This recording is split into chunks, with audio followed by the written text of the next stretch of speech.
We're live.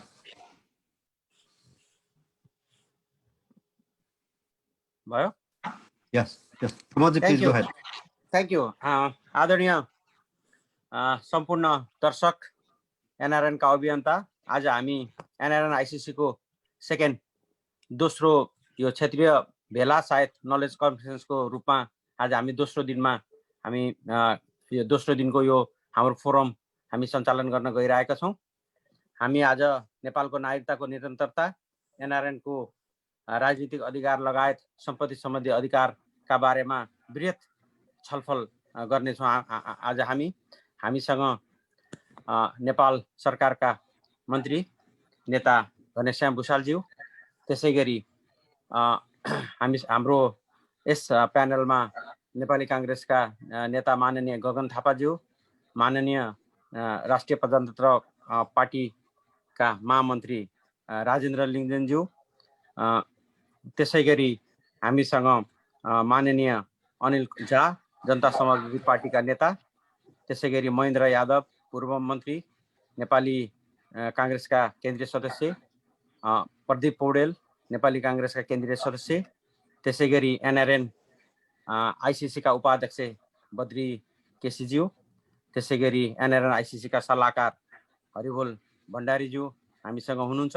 त्यसैगरी आजको यस कार्यक्रमको सभापतित्व हामी एनआरएन आईसीसी का सदस्य शंकर खड्काजीले गर्नुहुने र म र आईसीसी सदस्य पुरुषोत्तम बोराजीले यो कार्यक्रमलाई मोडरेटर हामी गर्दैछौँ। अब हामी कार्यक्रम सुरुवात गर्ने तयारी गरौँ। म आजका यस कार्यक्रमको सभापतित्व गरिदिनु हुन एनआरएन आईसीसी का सदस्य श्री शंकर खड्काज्यूलाई मैले अनुरोध गर्दछु।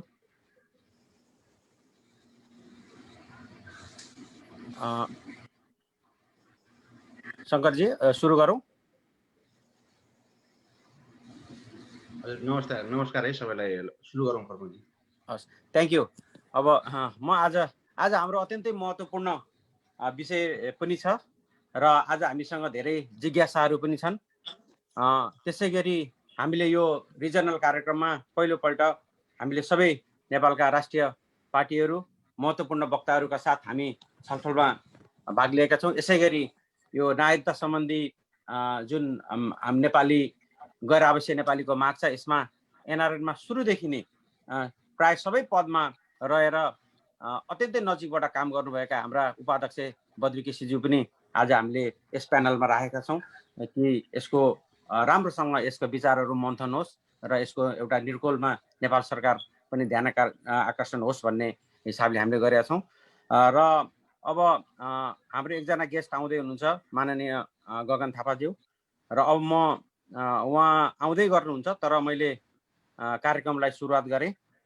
आजको यस हाम्रा प्यानलिस्टहरूलाई स्वागत गरिदिनु हुन म एनआरएन आईसीसी का सदस्य पुरुषोत्तम बोराजीलाई मैले अनुरोध गरेँ। पुरुषोत्तम बोराज्यू।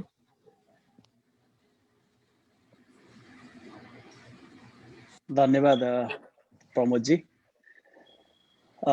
यस कार्यक्रमका सभापतिज्यू, यस कार्यक्रमका प्रमुख अतिथि माननीय कृषि तथा पशुपन्छी विकास मन्त्री, नेकपाका युवा नेता, नेकपा थाई समिति सदस्य आदरणीय घनश्याम भुषाल दाई, त्यस्तै माननीय पूर्व मन्त्री गगन नेपाली कांग्रेसका केन्द्रीय सदस्य गगन थापाज्यू, राप्रपाका महामन्त्री युवा नेता माननीय राजेन्द्र लिङ्गदेनज्यू, पूर्व मन्त्री तथा जनता समाज पार्टीका आदरणीय नेता माननीय अनिल कुमार झाज्यू, पूर्व मन्त्री तथा नेपाली कांग्रेस केन्द्रीय सदस्य महेन्द्र यादवज्यू, हाम्रा एनआरएन आईसीसी का उपाध्यक्ष आदरणीय बद्री केसीज्यू, युवा नेता तथा नेपाली कांग्रेस केन्द्रीय सदस्य प्रदीप पौडेलज्यू, एनआरएन आईसीसी सल्लाहकार हरिबोल भण्डारीज्यू लगायत यहाँ उपस्थित हुनुभएका सम्पूर्ण सहभागी र यो फेसबुक लाइभ मार्फत यो कार्यक्रम हेरिरहनुभएका सम्पूर्ण दर्शकहरूमा म यो कार्यक्रमको तर्फबाट यहाँहरू सबैलाई हार्दिक स्वागत गर्न चाहन्छु। हाम्रो एनआरएनए को स्थापना कालदेखि नै हामी एकपटकको नेपाली सधैँको नेपाली भन्ने मूल नाराका साथ हामीले हाम्रो यो अभियान सञ्चालन गर्दै आयौँ र यो अभियानले नेपाल अधिराज्यको संविधानमा कम्तीमा पनि अहिले एनआरएनएलाई राजनीति बाहेकको आर्थिक, सामाजिक, धार्मिक अन्य कुराहरूको अधिकार दिने र नेपाली नागरिक सरै व्यवहार गर्ने भन्ने कुरा संविधानमा उल्लेख त भएको छ। यद्यपि यसका कानुनी कुराहरू कानुनी रूपमा यसलाई ग्रहण नगरिसकेको अवस्थामा यो अझै छलफलको विषय छ। हामीले अघिल्ला दुई तीन सदनबाटै यो कुरा चाहिँ नेपाली गैरआवासीय नेपालीहरूले नेपाली नागरिक सरह राजनीतिक अधिकार बाहेकको त्यो पाउने आशा गरेका थियौँ। यद्यपि संसदले अहिलेसम्म त्यसलाई ग्रहण गरिसकेको छैन, कानुनी रूप पाइसकेको छैन। यसै सन्दर्भमा लिएर हामीले यो फोरम सञ्चालन गरिरहेका छौँ। अब हामीले कम्तीमा पनि गैरआवासीय नेपालीले आर्थिक, सामाजिक, धार्मिक मात्र होइन केही राजनीतिक अधिकार पनि पाउनुपर्छ भन्ने कुरालाई पनि अब बिस्तारै गैरआवासीय नेपालीहरूले यसलाई उठाइरहनु भएको छ। यिनै सन्दर्भलाई लिएर हामीले सबै राजनीतिक पार्टीका तपाईँ चाहिँ कम्तीमा पनि पहुँच भएका राष्ट्रिय स्तरका नेताहरू हुनुहुन्छ जसले नेपालको राजनीतिमा होस् हरेक क्षेत्रमा तपाईँहरूले आफ्नो भूमिका र चाहिँ नि एकदम राख्न सक्नुहुन्छ। त्यसै भएर पनि हामीले यो कार्यक्रमको चाहिँ आयोजना गरेका हौँ। यिनै कुराहरूको बारेमा यहाँहरूले आज हामी यही बारेमा छलफल गर्छौँ र म धेरै लामो मैले लिइरहेन। फेरि पुनः पनि तपाईँहरू सबैलाई यो कार्यक्रममा म हार्दिक स्वागत गर्न चाहन्छु, अभिवादन गर्न चाहन्छु। हस्, नमस्कार, धन्यवाद यहाँहरूको सहभागिताको लागि। थ्याङ्क यू पुरुषोत्तमजी। मैले टेक्निकल टिमलाई हाम्रो माननीय गगनजी तल एटेन्डीमा हुनुहुन्छ, माथि प्यानलिस्टमा ल्याइदिनु न, मैले विनम्रताका साथ अनुरोध गरेँ प्लिज। आइसक्नु भएको छ। Thank you. मैले माननीय गगन थापाज्यूलाई पनि स्वागत गर्न चाहेँ आजको यस कार्यक्रममा। हामी कार्यक्रम भर्खरै मात्रै सुरु गरेका छौँ र यसपछि thank you so much ICC सदस्य पुरुषोत्तम बोहराजी यहाँका अमूल्य सुझावहरूको लागि। यसपछि आफ्नो भनाइ राखिदिनु न, म एनआरएन आइसिसीका सल्लाहकार, नेपाली काङ्ग्रेसका नेता, महासमिति सदस्य पनि हुनुहुन्छ र एनआरएनका अभियन्ता पनि हुनुहुन्छ, आदरणीय हरिबोल भण्डारीज्यूलाई आफ्नो मन्तव्य राखिदिनु न मैले विनम्रताका साथ अनुरोध गर्दछु। आदरणीय हरिबोल भण्डारीज्यू। Thank you Pramod ji. सुनेको छ? सुनेको छ। यस कार्यक्रमका सभापति आइसिसी सदस्य शङ्कर खड्काज्यू, प्रस्तोता प्रमोदजी र आइसिसी सदस्य पुरुषोत्तमजी, यस कार्यक्रमका प्रमुख अतिथि माननीय मन्त्री घनश्याम भुषालज्यू, नेपाली काङ्ग्रेसका यस कार्यक्रमका विशिष्ट अतिथि नेपाली काङ्ग्रेसका नेता पूर्व मन्त्री गगन थापाज्यू, यस कार्यक्रमका महत्त्वपूर्ण वक्ताहरू पूर्व मन्त्री महेन्द्र यादवज्यू, माननीय राजेन्द्र लिङ्गदेनज्यू, माननीय अनिल झाज्यू, युवा नेता नेपाली काङ्ग्रेसका केन्द्रीय सदस्य प्रदीप पौडेलज्यू, एनआरएन आइसिसीका उपाध्यक्ष बद्री केसीज्यू तथा उपस्थित हुनुभएका सम्पूर्ण यस विभिन्न ठाउँबाट हामीलाई हेरिरहनुभएका, फेसबुक लाइभबाट हेरिरहनुभएका र एटेन्डी हुनुभएका सम्पूर्ण एनआरएनका शुभचिन्तक दाजुभाइ दिदीबहिनीहरूलाई सर्वप्रथम मेरो एनआरएन आइसिसीको सल्लाहकारको तर्फबाट र नेपाली काङ्ग्रेसको महासमिति सदस्यको तर्फबाट सर्वप्रथम जय नेपालको न्यानो अभिवादन टक्राउन चाहन्छु। स्वीकार्नुहोस्। नमस्कार, जय नेपाल। अत्यन्तै महत्त्वपूर्ण छलफलमा आज हामी छौँ। यहाँ मैले धेरै कुराहरू गर्नुभन्दा पनि आज यहाँ वक्ताहरूको महत्त्वपूर्ण व्यक्तिहरूको कुरा सुन्ने म आज चेष्टा गर्नेछु र म यो कार्यक्रममा मलाई स्पिकर बनाएर राखिदिनु भएकोमा कार्यक्रम सञ्चालकहरूलाई म हार्दिक कृतज्ञता पनि व्यक्त गर्न चाहन्छु। सबैभन्दा पहिलो कुरा, विषयवस्तुमा प्रवेश गर्नुभन्दा अगाडि पहिलो कुरा, सर्वप्रथम हामी सबै महाव्याधि र महामारीको चपेटामा छौँ र यस कठिन घडीमा संयमका साथ बाँच्नु र बचाउनु हामी सबैको कर्तव्य हो। र दोस्रो कुरा, हामी यस अप्ठ्यारो समयमा हामी सबैको पहलमा संसारका सबै कुनामा रहेका नेपालीहरूको निर्वाध रूपमा नेपाल फर्कन पाउने अधिकारलाई नेपाल सरकारले पुरा गरोस् र नेपाली एनआरएनले यसमा सहयोगी भूमिका निर्वाह गरोस् भन्ने कुरा म यहाँ राख्न चाहन्छु। र यहाँ अत्यन्तै हाम्रो प्रमुख अतिथि घनश्याम भुषालज्यू र अरू थुप्रै मान्यहरू यहाँ हुनुहुन्छ, गगन थापाजी हुनुहुन्छ। उहाँहरू यहाँ हुँदै गर्दा मैले एउटा कुरा यहाँ भन्नै पर्छ। यो कोरोनाको कहरमा हामी नेपालमा राजनीति गर्दै गर्दा हामीले देखेको कुरा हो। हामीले चाहिँ रत्न पार्कमा तपाईँहरूले भाषण गर्दा होस् अथवा तपाईँको दूरदराजमा तपाईँहरूले भाषण गर्दै गर्दा होस्, तपाईँले के अरे माइक समातेर जनताको मुद्दा उठाउँदै गर्दा खुसी हुँदै हाम्रो गरिब मजदुरहरूले आफ्नो नाम्लोलाई, हातमा समाएको नाम्लोलाई चाहिँ तपाईँको हातमा कम्मरमा बाँधेर थपडी बजाउँदै गरेका मजदुरहरूले अहिले कोरोनाको कहरमा के पाए? नेपाल सरकारले तिनीहरूको 2 छाक खाना पाउने चामल र दालको व्यवस्था गर्न सक्यो कि सकेन? सरकारलाई मेरो यो प्रश्न छ र प्रतिपक्षमा रहेका साथीहरूलाई पनि मेरो यो गुनासो छ। यो हामीले नेपाली काङ्ग्रेस हितमा के गर्न सक्यो, तपाईँहरूले के गर्नुभयो र हामीलाई तपाईँहरूले सहयोगीको रूपमा भूमिकाको रूपमा देख्न पाउनुभयो कि पाउनु मेरो यो अनुरोध छ। र यो विषम परिस्थितिमा हामीले यो थुप्रै राष्ट्रियताका कुराहरू पनि गरेका छौँ, स्वावलम्बनको कुरा पनि गरेका छौँ, थुप्रै फोसल नाराहरू हामीले ल्याएका छौँ। तथापि मेरो अनुरोध छ यो सबै कुरालाई अहिले बिर्सिदिनुहोस्। ती गरिब किसानहरूको, गरिब मजदुरहरूको निधारमा खुसी ल्याउने एउटा कामहरू हामीले गरौँ र राहतका कुराहरू हामीले गरौँ र आफ्नै पखेरामा रम्ने सुन्दर सपना देखेर विदेशका गल्लीहरूमा खानपानविहीन हुँदै भौतारिरहेको आफ्नो नागरिकलाई उद्धार गर्ने कार्यमा नेपाल सरकारलाई आजदेखि लागोस् भन्ने म अनुरोध गर्न चाहन्छु। किनकि 1000, 1500, 2000बाट सुरु भएको टिकट आज 5000सम्म पुगेको छ। नेपाल फर्कन पाउने मान्छेहरू आज पैसा नदिएर पनि नफर्किरहेको अवस्था छ। त्यसतर्फ नेपाल सरकारले पहल गरोस् र प्रतिपक्षमा रहेको नेपाली काङ्ग्रेसको त्यसमा महत्त्वपूर्ण भूमिका निभाओस् भन्ने कुरा म राख्न चाहन्छु। नागरिकताको र दोहोरो करको सम्बन्धमा अहिलेको सरकारले त्यति इमान्दार र गम्भीर भएर अगाडि बढेको देखिएन। गैर आवश्यक नेपाली नागरिकता आजभन्दा अघिल्लो सरकारले नै व्यवस्था गरिसकेको यो, तथापि त्यो सरकार सबैको संयुक्त सरकार थियो, एउटा व्यवस्था गरिसकेको गैर आवश्यक नागरिकताको ऐन पनि अहिलेसम्म बन्न नसकेको स्थिति छ। यसको सुस्थता आउनुमा म आज पोलिटिकली बायस भएर म कुरा गर्न चाहन्न। म चाहिँ आज एउटा एनआरएन भएर कुरा गर्दै गर्दा यसमा जति दोष सरकारको पनि छ, त्यतिकै दोष नेपाली हाम्रो प्रतिपक्षमा रहेको साथीहरू पनि हुने हुनाले चाहिँ अब आउने हिउँदे अधिवेशनमा गैर आवश्यक नेपाली नागरिकताको जुन एउटा विधेयक ऐन चाहिँ अड्किरहेको छ, त्यसलाई चाहिँ यथाशीघ्र पास गराउनु हुन म अनुरोध गर्न चाहन्छु। र मैले यति भन्दै गर्दा हाम्रो एनआरएनको माग भनेको गैर आवश्यक नागरिकताको जुन अहिले सांस्कृतिक, सामाजिक र आर्थिक अधिकार मात्रै दिएको छ, त्यति मात्रै हाम्रो माग होइन। हाम्रो माग भनेको चाहिँ राजनीतिक अधिकार सहितको नागरिकता हाम्रो हो। तथापि अहिले हामी त्यो पनि पाइरहेका छैनौँ। त्यस कारण चाहिँ मेरो यो माग चाँडोभन्दा चाँडो पुऱ्याइमा एनआरएनले फेरि राजनीतिक अधिकारको मुद्दाहरूलाई उठाउने छ भन्ने कुरामा पनि म विश्वास व्यक्त गर्न चाहन्छु। र म यहाँ हाम्रो महत्त्वपूर्ण व्यक्तित्वहरू हुनुहुन्छ, उहाँहरूलाई म अनुरोध गर्न चाहन्छु। हामीले छिमेकी मुलुक भारतबाट हामीले एउटा कुरा चाहिँ सिक्नै पर्छ। किनकि डायस्पोरामा रहेका भारतीयहरूलाई, डायस्पोरामा रहेका विदेशीहरूलाई चाहिँ एउटा एनआरएन मन्त्रालयको व्यवस्था गरेर भारतीय समृद्धिमा विदेशमा रहेका मान्छेहरूलाई समेट्न सक्छ भने नेपालले किन समेट्न सक्दैन?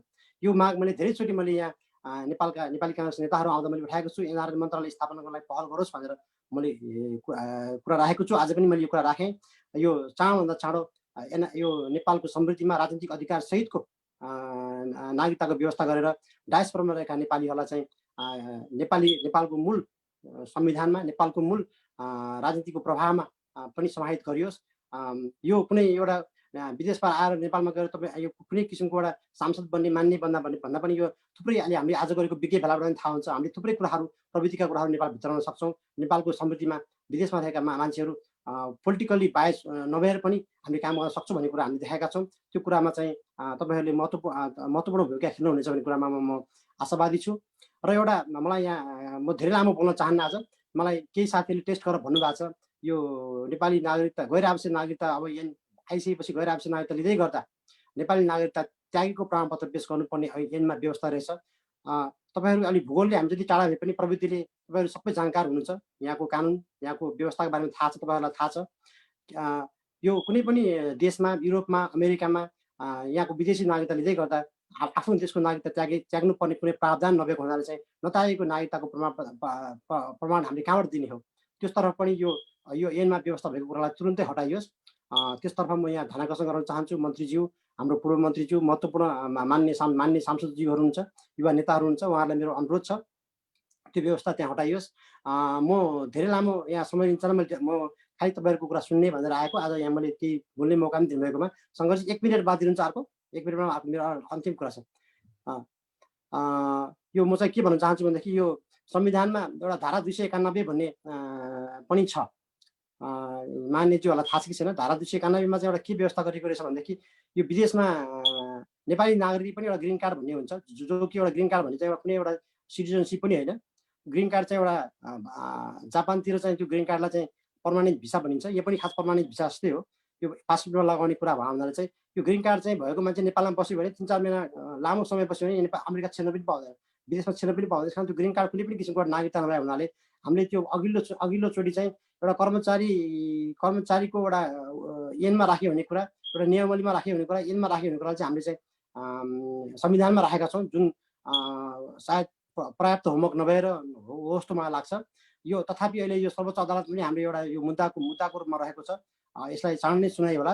यो सुनाइ नभए पनि हाम्रो मान्यज्यूहरूलाई, मन्त्रीज्यूहरूलाई मेरो रिक्वेस्ट छ, यो धारा 291 चाहिँ आगामी संशोधनमा हटाइयोस्। किनकि यो एउटा अब एउटा म सानो उदाहरण दिन चाहन्छु। एउटा मेरो छोराले नेपालमा गएर फर्किन्छु, म एउटा नेपालको एउटा चाहिँ जागिर खान्छु भने एउटा साधारण जागिर खान्छु भने पनि उसले चाहिँ पहिलासम्म ग्रिन कार्ड छोड्नुपर्छ। अब उसले जागिरमा नियुक्ति नपाउँदै कसरी उसले जागिर छोड्ने, त्यो व्यावहारिक छ जस्तो मलाई लाग्दैन। त्यसकारण त्यसतर्फ हाम्रो विशेष गरी हाम्रो मन्त्रीज्यू घनश्याम भुषालज्यू, हाम्रो गगन थापाज्यू जो डायस्पोरासँग एकदमै परिचित हुनुहुन्छ, उहाँलाई म अनुरोध छ। र मैले यहाँ धेरै कुराहरू मैले राखिनँ प्रमोदजी, खालि यहाँ म विश्वस्त छु हाम्रो यहाँ वक्ताहरू, स्पिकरहरू एकदमै डायस्पोरालाई बुझेका, विदेशमा रहेका नागरिकको सिप विकास नेपालमा ल्याउन सकिन्छ। र नागरिकतामा पनि उहाँले धेरै, हाम्रो महेन्द्र यादवज्यू, राजेन्द्र लिङ्गदेनज्यू, अनिल झाज्यू, हाम्रो प्रदीप पौडेलज्यूहरू, उहाँहरूले चाहिँ नागरिकताको कुरामा पनि धेरै हामीलाई हेल्प गर्नुभएको हुनाले उहाँहरूले सबै कुरा बुझ्नु भएको छ। उहाँहरूलाई मेरो आफ्नो कुराहरू राखेँ। र हाम्रो उपाध्यक्ष बद्री केसीज्यूले पनि नागरिकतामा धेरै होमवर्कहरू गर्नुभएको छ। हाम्रो सोनम लामाज्यू, उहाँहरूले पनि अब यो कुरा अलि पछि हाम्रो बद्री केसीज्यूले राख्नुहुनेछ भन्दै मलाई यो 2 शब्द बोल्ने मौका दिनुभयो, धन्यवाद व्यक्त गर्दै र आयोजक साथीप्रति कृतज्ञता व्यक्त गर्दै मेरा भनाइहरू यही टुङ्ग्याउँछु। धन्यवाद। जय नेपाल। थ्याङ्क यू आइसिसी सल्लाहकार हरिबोल भण्डारीज्यू। यो हाम्रो कार्यक्रममा आइसिसीका सचिव गौरीजी पनि आउनु भएको छ, उहाँलाई पनि मैले स्वागत गरेँ।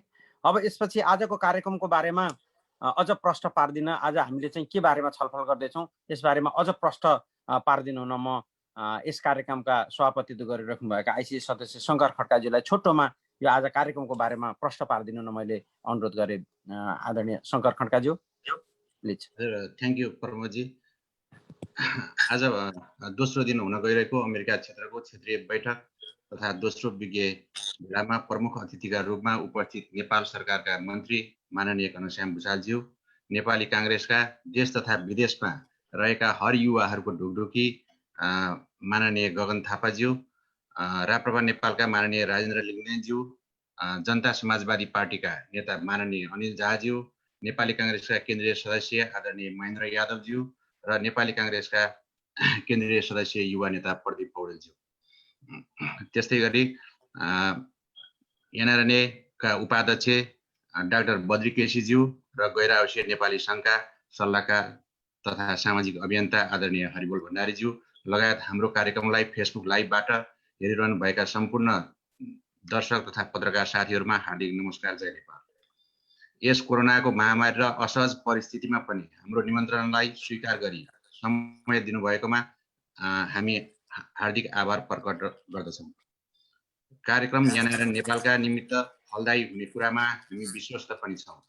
हाम्रो कार्यक्रमको विषय चाहिँ नेपाली नागरिकताको निरन्तरता, सम्पत्ति सम्बन्धी हक साथै एनआरएनहरूलाई राजनीतिक अधिकार रहेको छ। एनआरएनको इन्टरनेसनल नर्म्स मान्यता अनुरूप देश छोडेको 183 दिनपछि स्वतः एनआरएन हुने विषयको स्पष्ट परिभाषा हुनुपर्ने भनेर भन्ने त्यसलाई स्पष्ट परिभाषा हुनुपर्ने भनेर भन्ने रहेको छ। एनआरएनलाई प्रदान गरिने विशेष नागरिकता, आर्थिक, सांस्कृतिक तथा सामाजिक अधिकार सहितको सुनिश्चितताको विषयमा पनि स्पष्ट परिभाषा गर्नुपर्ने, एनआरएन एक्ट पिएनओ कार्ड भएकाहरूलाई सम्पत्ति अधिकारमा लगाएको रोकमा परिवर्तन हुनुपर्ने, एनआरएन जो चाहिँ नेपाली नागरिकहरू विदेशमा रहेका छन् तिनीहरूलाई जसले विदेशमा सिटिजनसिप लिएको छैन उनीहरूलाई भोटिङ राइट्सको व्यवस्था हुनुपर्ने भनेर भन्ने विषय रहेको छ। यिनै विषयहरूमा हाम्रा विज्ञ अतिथिज्यूहरूको धारणा सुन्ने र छलफल गर्ने साथै अन्त्यमा सदस्यहरूबाट आएका जिज्ञासाहरूलाई हाम्रा नेताजीहरू समक्ष राख्नेछौँ। अब कार्यक्रम सञ्चालन हाम्रो प्रमोद सिटोलाजीले गर्नुहुन्छ। धन्यवाद प्रमोदजी। थ्याङ्क यू शङ्कर खड्काज्यू। यसपछि आफ्नो मन्तव्य राखिदिनु न म नेपाली काङ्ग्रेसका युवा नेता केन्द्रीय सदस्य प्रदीप पौडेलज्यूलाई मैले अनुरोध गर्दछु। प्रदीप पौडेलज्यू।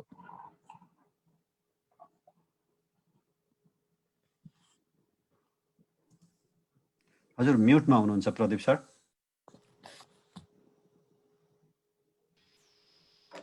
हजुर प्रदीपजी म्युटमा हुनुहुन्छ। भयो होइन? धन्यवाद प्रमोदजी, कार्यक्रमका सभापति शङ्कर खड्काजी, कार्यक्रमका प्रमुख अतिथि हाम्रा मन्त्री घनश्याम भुषालज्यू, हाम्रो आदरणीय नेता गगन थापाज्यू, विभिन्न राजनीतिक दलका नेताहरू, एनआरएनए का उपाध्यक्ष डाक्टर बद्री केसीज्यू, सचिव गौरी जोशीज्यू,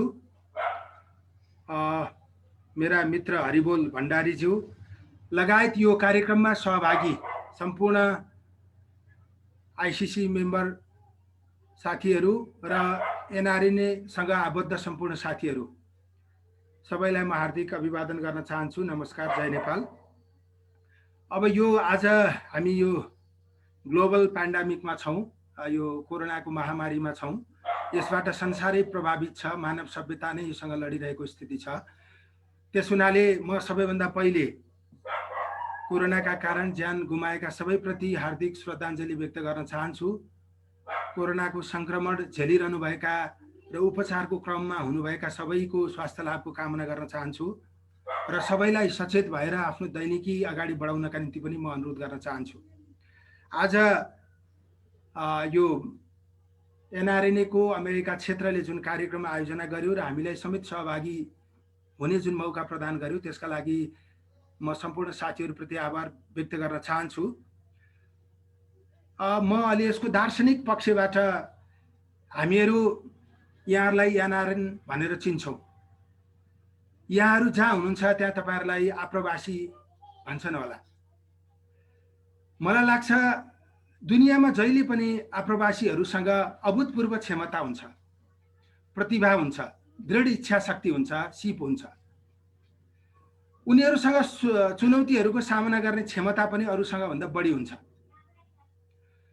त्यसको समाजशास्त्रीय र मानवशास्त्रीय कारण के छ भने मानव सांस्कृतिक जीव हो। उसले आफ्नो थाक थलो छाड्ने साहस हत्तपत्त गर्दैन। अझ नेपाली परिवेशमा त त्यो अत्यन्त गाह्रो कुरा हो। जसले साहस गर्छ उसले नवीन र अभूतपूर्व सिर्जना गरेर देखाउँछ।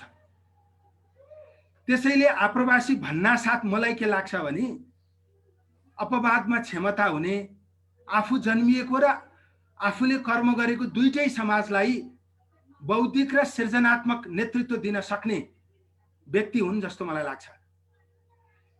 एउटा तथ्याङ्कले 2017 मा अमेरिकामा गरिएको एउटा सर्वेक्षणले के देखाउँछ भने अमेरिकाका 500 ठुला कम्पनीहरू मध्येमा 43% कम्पनीको फाउन्डर र को फाउन्डर चाहिँ आप्रवासीहरू थिए। आप्रवासी र तिनका सन्तानहरू थिए। अमेरिकी उद्यमका हस्तीहरू मध्येका हेनरी फोर्ड आइरिस थिए, स्टिभ जब्सका बुवा चाहिँ सिरियन थिए। यही तथ्याङ्कबाट आप्रवासीहरूको सामर्थ्य बुझ्न सकिन्छ। मैले यो के सन्दर्भमा भन्न खोजेको भने केही वर्ष यता नेपालमा पनि, नेपाल बाहिर पनि हामी पनि एनआरएन को कता कता अपमान गर्न पछि पर्दैनौँ। तपाईँ जहाँ हुनुहुन्छ त्यहाँ पनि तपाईँलाई आप्रवासी भनेर धेरैले चित्त दुखाइरहेका छन्। अहिले आप्रवासीहरूले आफू जन्मिएको र कर्म गरेको दुवै देशमा चुनौतीहरू सामना गरिरहेको स्थिति छ। उग्र राष्ट्रवादले मानव सभ्यतालाई कहिले हित गरेको छैन। आप्रवासी सम्बन्धी मुद्दामा पनि उग्र राष्ट्रवादले टाउको उठाएको छ। आप्रवास ब्रेन ड्रेन हो भनेर मान्छेले भन्ने गर्छन्। नेपालमा पनि एनआरएन हुनु भनेको ब्रेन ड्रेन हुनु हो, तर म त्यो कुरामा सहमत छैन। यदि हाम्रो राज्यको पोलिसी हामीले बाहिर रहेका डायस्पोरामा रहेका नेपालीहरूको सहयोग लिने गरी बनाउन सक्यौँ भने यो ब्रेन ड्रेन होइन, यो ब्रेन गेन हो जस्तो मलाई लाग्छ। त्यसैले यो चाहिँ यो हामीले बनाउने पोलिसीमा निर्भर गर्छ जस्तो लाग्छ। यो एनआरएनहरूले अथवा नेपाली डायस्पोराले अनेक शिल्प, कौशल, आइडिया अन्ततः आफ्नै जन्मभूमिमा लिएर आउँछ भन्ने मेरो विश्वास छ। किनभने जन्मभूमिसँग सधैँ मान्छेको सभ्यताको साइनो हुन्छ। नागरिकले सभ्यताको साइनोलाई कमजोर पार्न नसक्ने रहेछ, किनकि नागरिकता भन्दा सभ्यताको आयु हजारौं वर्ष लामो छ। संसारमा आधुनिक राज्य बन्नु अघि संसारको भूगोल राष्ट्रका नाममा विभाजित हुनुभन्दा अगाडि मान्छेको बलियो भावनात्मक भूगोल थियो। त्यो भूगोल चाहिँ सभ्यताको आधारमा बनेको थियो। त्यसैले विदेशी देशको नागरिकता लिनासाथ दोस्रो दर्जाको नागरिकको व्यवहार गर्नु आफैमा पश्चिगामी सोच हो जस्तो मलाई लाग्छ। हामीले दुनियाँ डुलेर अनेक ज्ञान हासिल गरेका र सभ्यताको साइनो भएका नेपाली मूलका नागरिकलाई सधैँ नै उनीहरूको जन्मभूमिमा सहजताको वातावरण निर्माण गरिदिन सक्नुपर्छ। उनीहरूलाई अपमान गरेर तिमी दोस्रो दर्जाका हौ भनेर उनीहरूसँग भएको सिप, उनीहरूसँग भएको ज्ञान, उनीहरूसँग भएको पुँजी हामीले ल्याउन सक्दैनौँ। त्यसैले नेपालमा ज्ञान उद्यमका अनेक क्षेत्रमा नेपाली डायस्पोराको सिप र कलाको खाँचो छ। राजनीतिमा उहाँहरूले नयाँ प्रयोग र दृष्टिकोण ल्याउन सक्नुहुन्छ। त्यसकारण उहाँहरूलाई कमजोर आकलन गरेर होइन, उहाँहरूलाई बढी उत्साहित बनाएर हामीतिर आकर्षित गर्नुपर्छ जस्तो मलाई लाग्छ। यो सन्दर्भमा म एउटा उदाहरण यहाँहरूलाई प्रस्तुत गर्न चाहन्छु। मैले कुनै जर्नलमा यो पढेको थिएँ। 1979 मा अमेरिकाको सान फ्रान्सिस्कोमा बस्ने केही नेपालीहरूले एउटा कर्तव्य नामको समूह बनाएका थिए। त्यो समूहले नेपालभन्दा बाहिर रहेका नेपालीलाई सहयोग गर्ने काम गर्थ्यो। 2001 तिर काठमाडौँमा एकातिर विक्रम टेम्पूले वातावरण प्रदूषण गराइरहेको थियो, अर्कोतिर काठमाडौँमा चाहिँ यो खानेपानी ढलको समस्याहरू व्याप्त थियो। यो संस्थाले यी कुराहरूलाई व्यवस्थापन गर्नमा नेपाललाई धेरै ठुलो सहयोग गरेको थियो। त्यसको अर्को वर्ष 2002 मा संयुक्त राष्ट्र सङ्घको साधारण सभाले माउन्टेन वर्षको घोषणा गर्यो। माउन्टेन वर्षको घोषणा गरेको त्यो बखत नेपालमा का हिमालयहरूमा अधिक मात्रामा वातावरण प्रदूषण भइरहेको थियो। नेपाल वातावरण नेटवर्क NEN नामक संस्थाले यसको सुधारका लागि 22 वर्षदेखि काम गर्दै आएको थियो। तर त्यो संस्थाले तथ्याङ्क सङ्कलन गर्न, जलवायु प्रदूषण सम्बन्धी विवरणहरू प्रस्तुत गर्न, आधुनिक प्रविधि डाटा खोज्ने, सङ्कलन गर्ने काम गर्न सकिरहेको थिएन।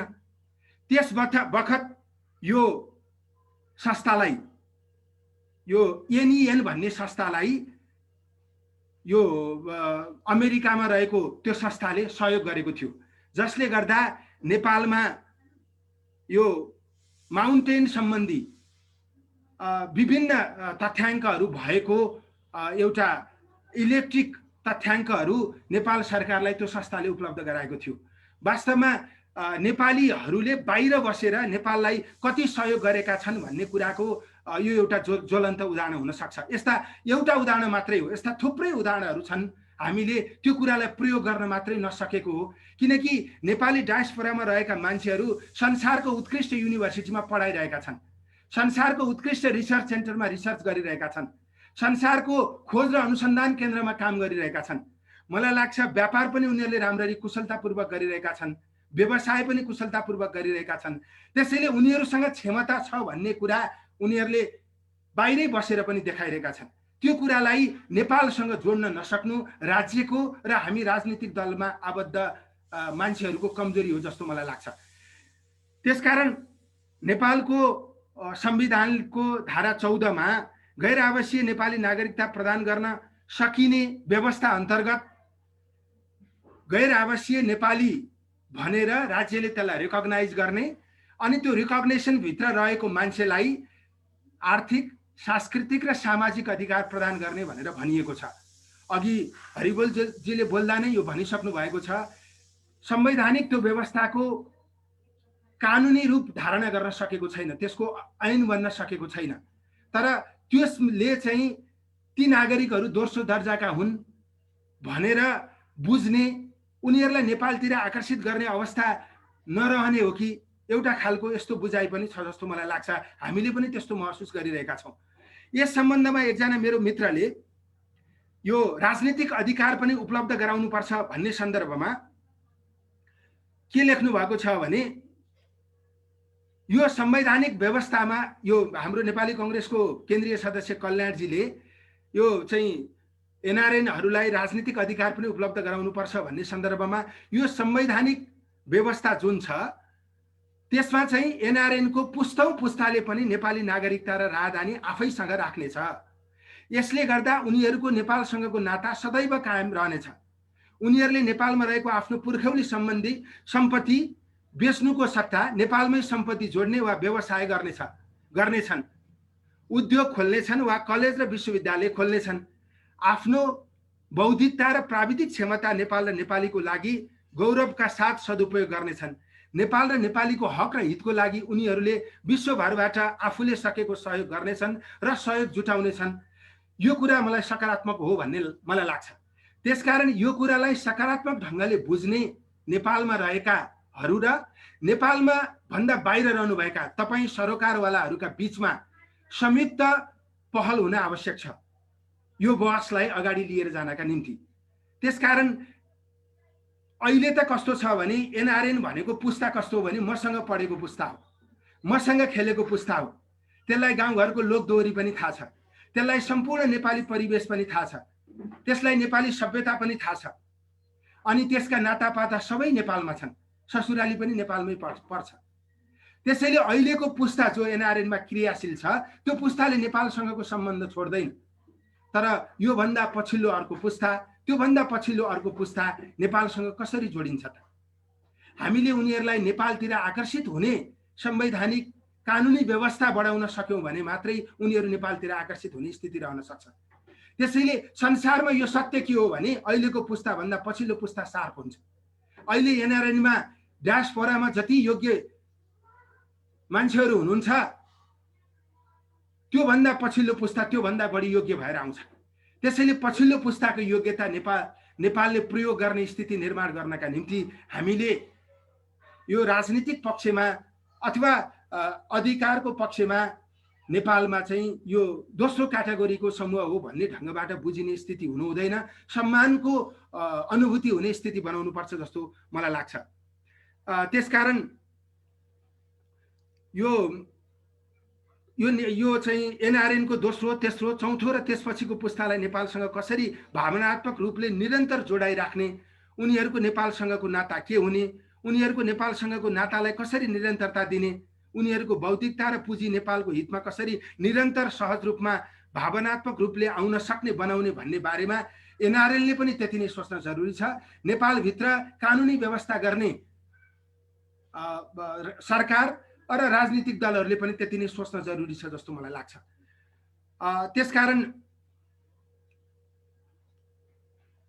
त्यसकारण मलाई आज सङ्घर्ष गर्दै विभिन्न क्षेत्रमा स्थापित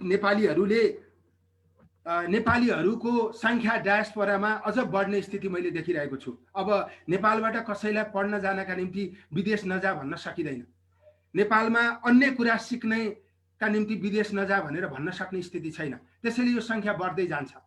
संख्या बढ्छ र उनीहरूको सम्बन्धलाई हामीले साँगुरो बनाउने हो कि संख्या बढ्छ भनेर सम्बन्ध अझ खुकुलो बनाउने हो, त्यो हाम्रो हातमा छ। त्यसैले मलाई अहिले भन्न मन लाग्छ लालबाबु प्रवृत्तिले उनीहरूसँगको सम्बन्ध फराकिलो भन्न सक्दैन। हामीले अलि उदार ढङ्गबाट यसलाई हेर्नुपर्छ। यो एउटा पहिचानको विषय पनि हो। संसारमा रहेका सबै नेपाली हामी जस्तै हुन्, तिनीहरूको थाक थलो नेपाल नै थियो, तिनीहरूको मूल थलो नेपाल नै हो भन्ने हिसाबले हामीले सम्बन्धलाई अलि प्रगाढ बनाउने गरी व्यवस्थाहरू गर्नुपर्छ जस्तो मलाई लाग्छ। जस्तै अघि हरिबोलजीले नै भन्नुभएको थियो, भारतले एउटा मन्त्रालय बनाएको छ, हामीले ब्रेन गेन सेन्टर बनाएका छौँ। त्यो ब्रेन गेन सेन्टर कति प्रभावकारी छ? जस्तै नेपाली कांग्रेसले पनि के भनेको छ भने ओभरसिज कांग्रेस बनाउने, कांग्रेसलाई फिडब्याक दिनका निम्ति। मैले विद्यार्थी आन्दोलन गर्दा मेरो नेतृत्व गर्ने साथीहरू अमेरिका पुग्नु भएको छ। मैले विद्यार्थी आन्दोलन गर्दा मसँगै जेल पर्ने, मसँगै कस्टडीमा पुग्ने साथीहरू संसारमा थुप्रै ठाउँमा हुनुहुन्छ। उहाँले हिजो काम गरेको संस्थाप्रति उहाँहरूको धेरै अगाध प्रगाढ माया र प्रेम छ। देशप्रति त कति प्रेम छ, कति प्रेम छ। त्यसैले उहाँहरूले देशलाई दिन चाहनुहुन्छ, हामीले लिन नसक्ने। त्यसैले हामीले कङ्ग्रेसमा कानुनी व्यवस्थासँग मिल्ने गरी ओभरसिज कङ्ग्रेस खोल्नुपर्छ भनेर हामीले त्यसको छलफल पनि चलाइरहेका छौँ। त्यसैले राज्यले अहिले चीनले आक्रामक ढङ्गबाट चीनबाट बाहिर गएका चिनियाहरूलाई सङ्गठित गर्ने काम गरेको छ। चीनको विकासमा चीनभन्दा बाहिर रहेका चिनियाहरूको धेरै ठुलो भूमिका छ। त्यसैले हाम्रो विकासमा पनि चाहिँ सहयात्रा गर्न नेपालभन्दा बाहिर रहनुभएका नेपाली साथीहरू तयार हुनुहुन्छ। तर त्यो सहयात्रा गर्ने वातावरण हामीले निर्माण गर्न सकिरहेका छैनौँ। त्यसकारण हाम्रो भाषा, हाम्रो पहिचान जहाँ गएर पनि उहाँहरूले चाहिँ त्यसलाई विकसित गर्ने कोसिस गरिरहनु भएको छ, अर्को पुस्तामा पुर्याउने कोसिस गरिरहनु भएको छ। त्यो कुरालाई हामीले चाहिँ सहजीकरण गर्नुपर्छ जस्तो मलाई लाग्छ। नेपालले धेरै सुविधा दिन सकेको छैन, धेरै व्यवस्थापन गर्न सकेको छैन, भरपर्दो संयन्त्र बनाउन सकेको छैन। तैपनि नेपालीहरूलाई, नेपालभन्दा बाहिर रहनुभएका नेपाली साथीहरूले हरेक दुःखमा सहयोग गरिरहनु भएको छ। हाम्रो भूकम्पको पीडामा मलम लगाउनु भएको छ, बाढी पहिरोको पीडामा मलम लगाउनु भएको छ। हाम्रो चाहिँ हरेक पीडामा अहिले पनि मलाई लाग्छ यो पेन्डामिकमा पनि उहाँहरूले विभिन्न ढङ्गबाट सहयोग गर्ने कोसिस गरिरहनु भएको छ। तर त्यो सहयोगलाई संस्थागत ढङ्गबाट रेकर्ड गर्ने काम हामीले गरेका छैनौँ। त्यसको रेकग्नेसन दिने काम गरिरहेका छैनौँ। मान्छेले त सेवा गरेपछि त्यसको रेकग्नेसन खोज्छ, तर हाम्रो सरकारले त्यसरी रेकग्नाइज गर्ने काम पनि अहिलेसम्म गर्न सकेको छैन। त्यसमा हामी दोषी छैनौँ, मैले भनिनँ। हामीले यो विषयलाई यही ढङ्गबाट बुझ्न नसकेको कारणले हामी सबै यो अर्थमा दोषी छौँ, जसले गर्दा चाहिँ संविधानमा उल्लेख छ तर त्यसको कानुन र ऐन बन्न सकेको छैन। संसदमा यो कुरा लान सकिएको छैन। हाम्रो पार्टीभित्र पनि यसको तयारी भइरहेको छ। राज्य व्यवस्था समितिमा प्रतिनिधित्व गर्ने साथीहरूलाई हामीले यसका बारेमा धेरै पटक चाहिँ छलफल गऱ्यौँ। हामी यो विषयमा पूर्ण सकारात्मक छौँ, तर परिणाम आउन सकेको छैन। त्यो कुरामा हामी आफ्नो तर्फबाट कमजोरी स्वीकार गर्न चाहन्छौँ। र मैले अघि नै पनि भने, वास्तवमा बाहिर गएका नेपालीहरूले नेपालीहरूको क्षमताको एउटा पहिचान निर्माण गर्न सकेका छन्। म ती नेपाली साथीहरूलाई शुभकामना व्यक्त गर्न चाहन्छु र अझ थप सफलताको निम्ति पनि म अनुरोध गर्न चाहन्छु। त्यसकारण बाहिर रहेका नेपालीहरूसँग ब्रेन छ, नलेज छ। आजको दुनियाँमा सबभन्दा ठुलो पुँजी नै त्यही हो। त्यो पुँजीलाई हामीले नेपाल निर्माणका निम्ति प्रयोग गर्न जरुरी छ। जस्तै कतिपय बाहिर रहनुभएका नेपालीहरूको भोटिङ राइट्स पनि सुरक्षित छ, अहिलेकै संवैधानिक व्यवस्थामा पनि सुरक्षित छ, तर भोटिङ गर्ने सिस्टम छैन। कसैले पनि त्यही निर्वाचन आयोगमा नाम दर्ता गर्नकै निम्ति आफ्नो काम छोडेर नेपाल आउन सक्दैन। नेपालका दूतावासहरू संसारका धेरै देशहरूमा छन्। ती दूतावासहरूले ती भोटिङ राइट्स भएका नेपालीहरूको मतदाता नामावलीमा नाम नवीकरण गर्न सक्ने अवस्था छैन र? अझ मलाई त के लाग्छ भने निर्वाचनहरूमा अनुभव भएका नेपालीहरूले सही नेतृत्वलाई छनौट गर्न सक्छन्।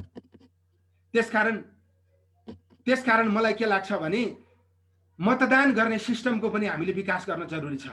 हामीले हाम्रा दूतावासहरूमा मतदान केन्द्र बनाउनुपर्छ अनि उहाँहरूलाई चाहिँ निर्वाचनहरूमा मतदान गर्ने व्यवस्था पनि हामीले गर्नुपर्छ भन्ने मलाई लाग्छ। किनकि बाहिर रहेका नेपाली जहाँ भए पनि उनीहरूको मन नेपालतिरै छ। त्यसैले सम्बन्धित देशको कानुनले समस्या नगर्ने गरी हामीले उहाँहरूलाई जति सक्दो बढी सहयोग गर्नुपर्छ। उहाँहरूको परिस्थिति बुझेर हामीले त्यसअनुसार उदारता भन्दा पनि यो चाहिँ दिने र लिने कुरा भन्दा पनि हामीले आफूतिर आकर्षित गर्नका निम्ति त्यस अनुसारको व्यवस्था गर्न सक्नुपर्छ। त्यसकारण मैले वस्तुहरूसँगै जोडेर चाहिँ यी कुराहरू भन्न खोजेको हुँ। तपाईँहरूले राख्नु भएको विषयहरूसँग म व्यक्तिगत रूपमा जानकार छु। हाम्रो पार्टीलाई यो विषयको जानकारी गराउने अनि यो विषयका बारेमा अलिकति फराकिलो क्षेत्र बन्ने गरी निर्णय गर्ने कोसिस हामीले गर्नेछौँ। त्यही कुराको आग्रह गर्दै जुन मौका दिनुभयो त्यसका लागि चाहिँ सम्पूर्ण साथीहरू हाम्रो चाहिँ शङ्करजी, प्रमोदजी, पुरुषोत्तमजी लगायत सबैप्रति हार्दिक आभार व्यक्त गर्न चाहन्छु। धन्यवाद। जय नेपाल।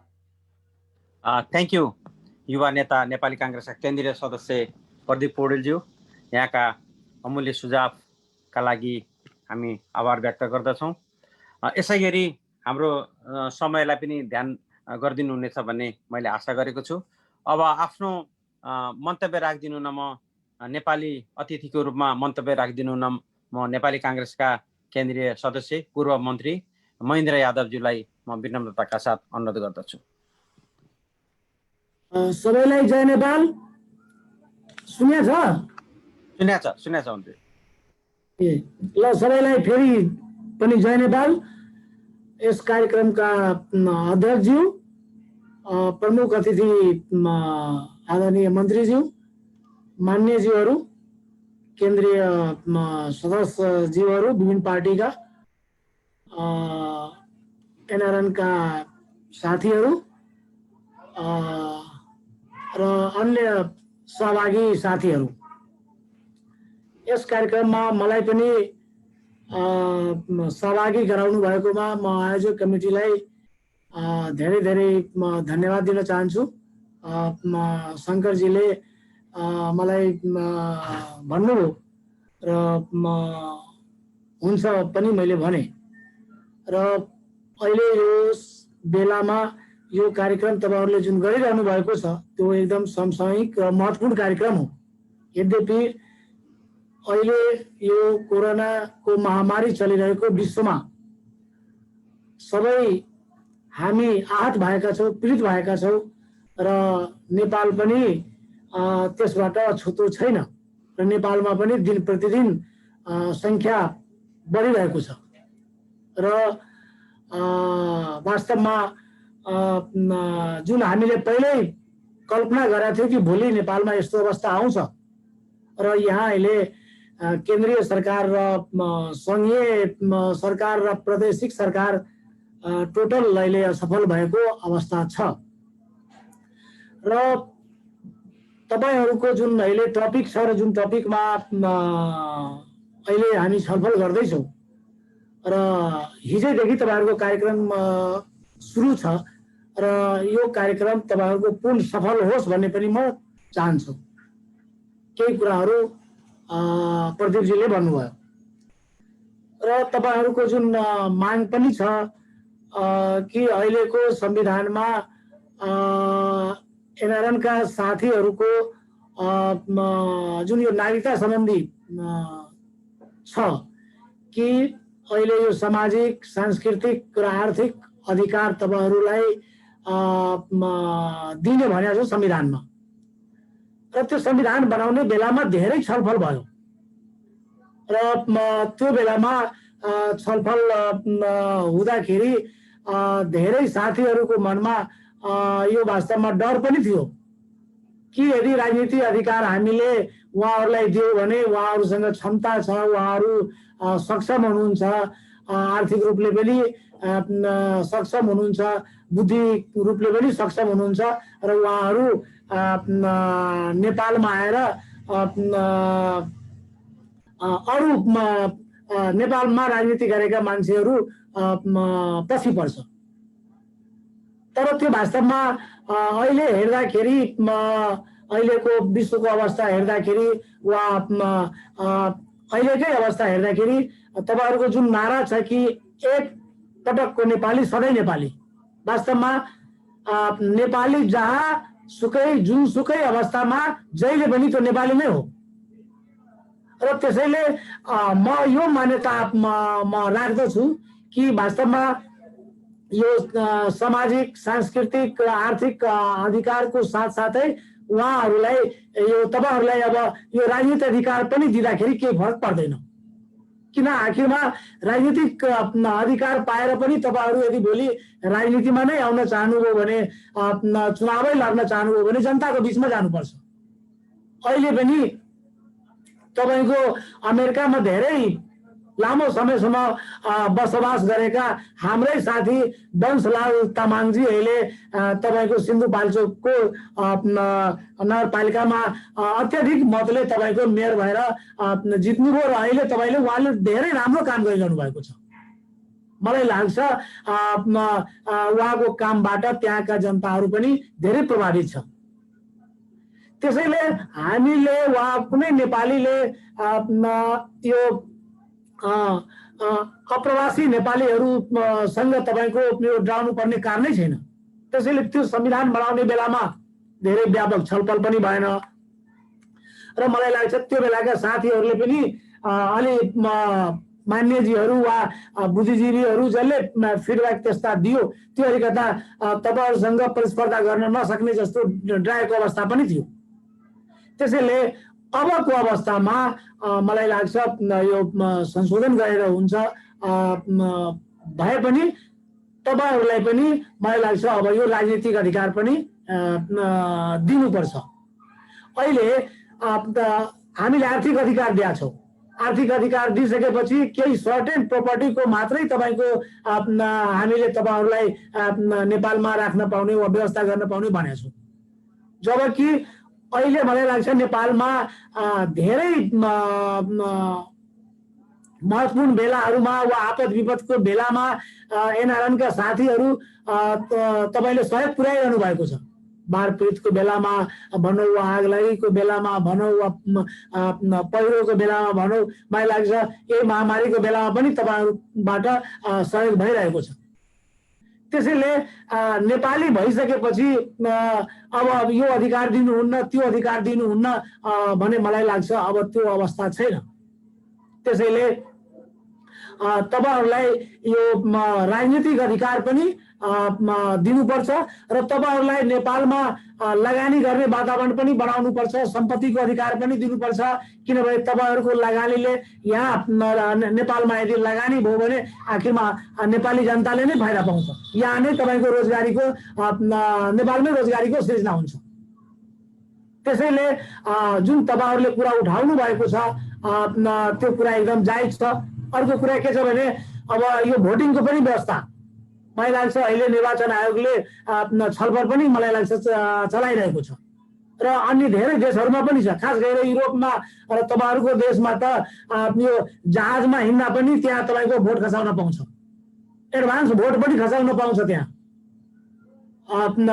यो मतदान स्थलमा पुग्नै पर्छ त्यो पनि छैन।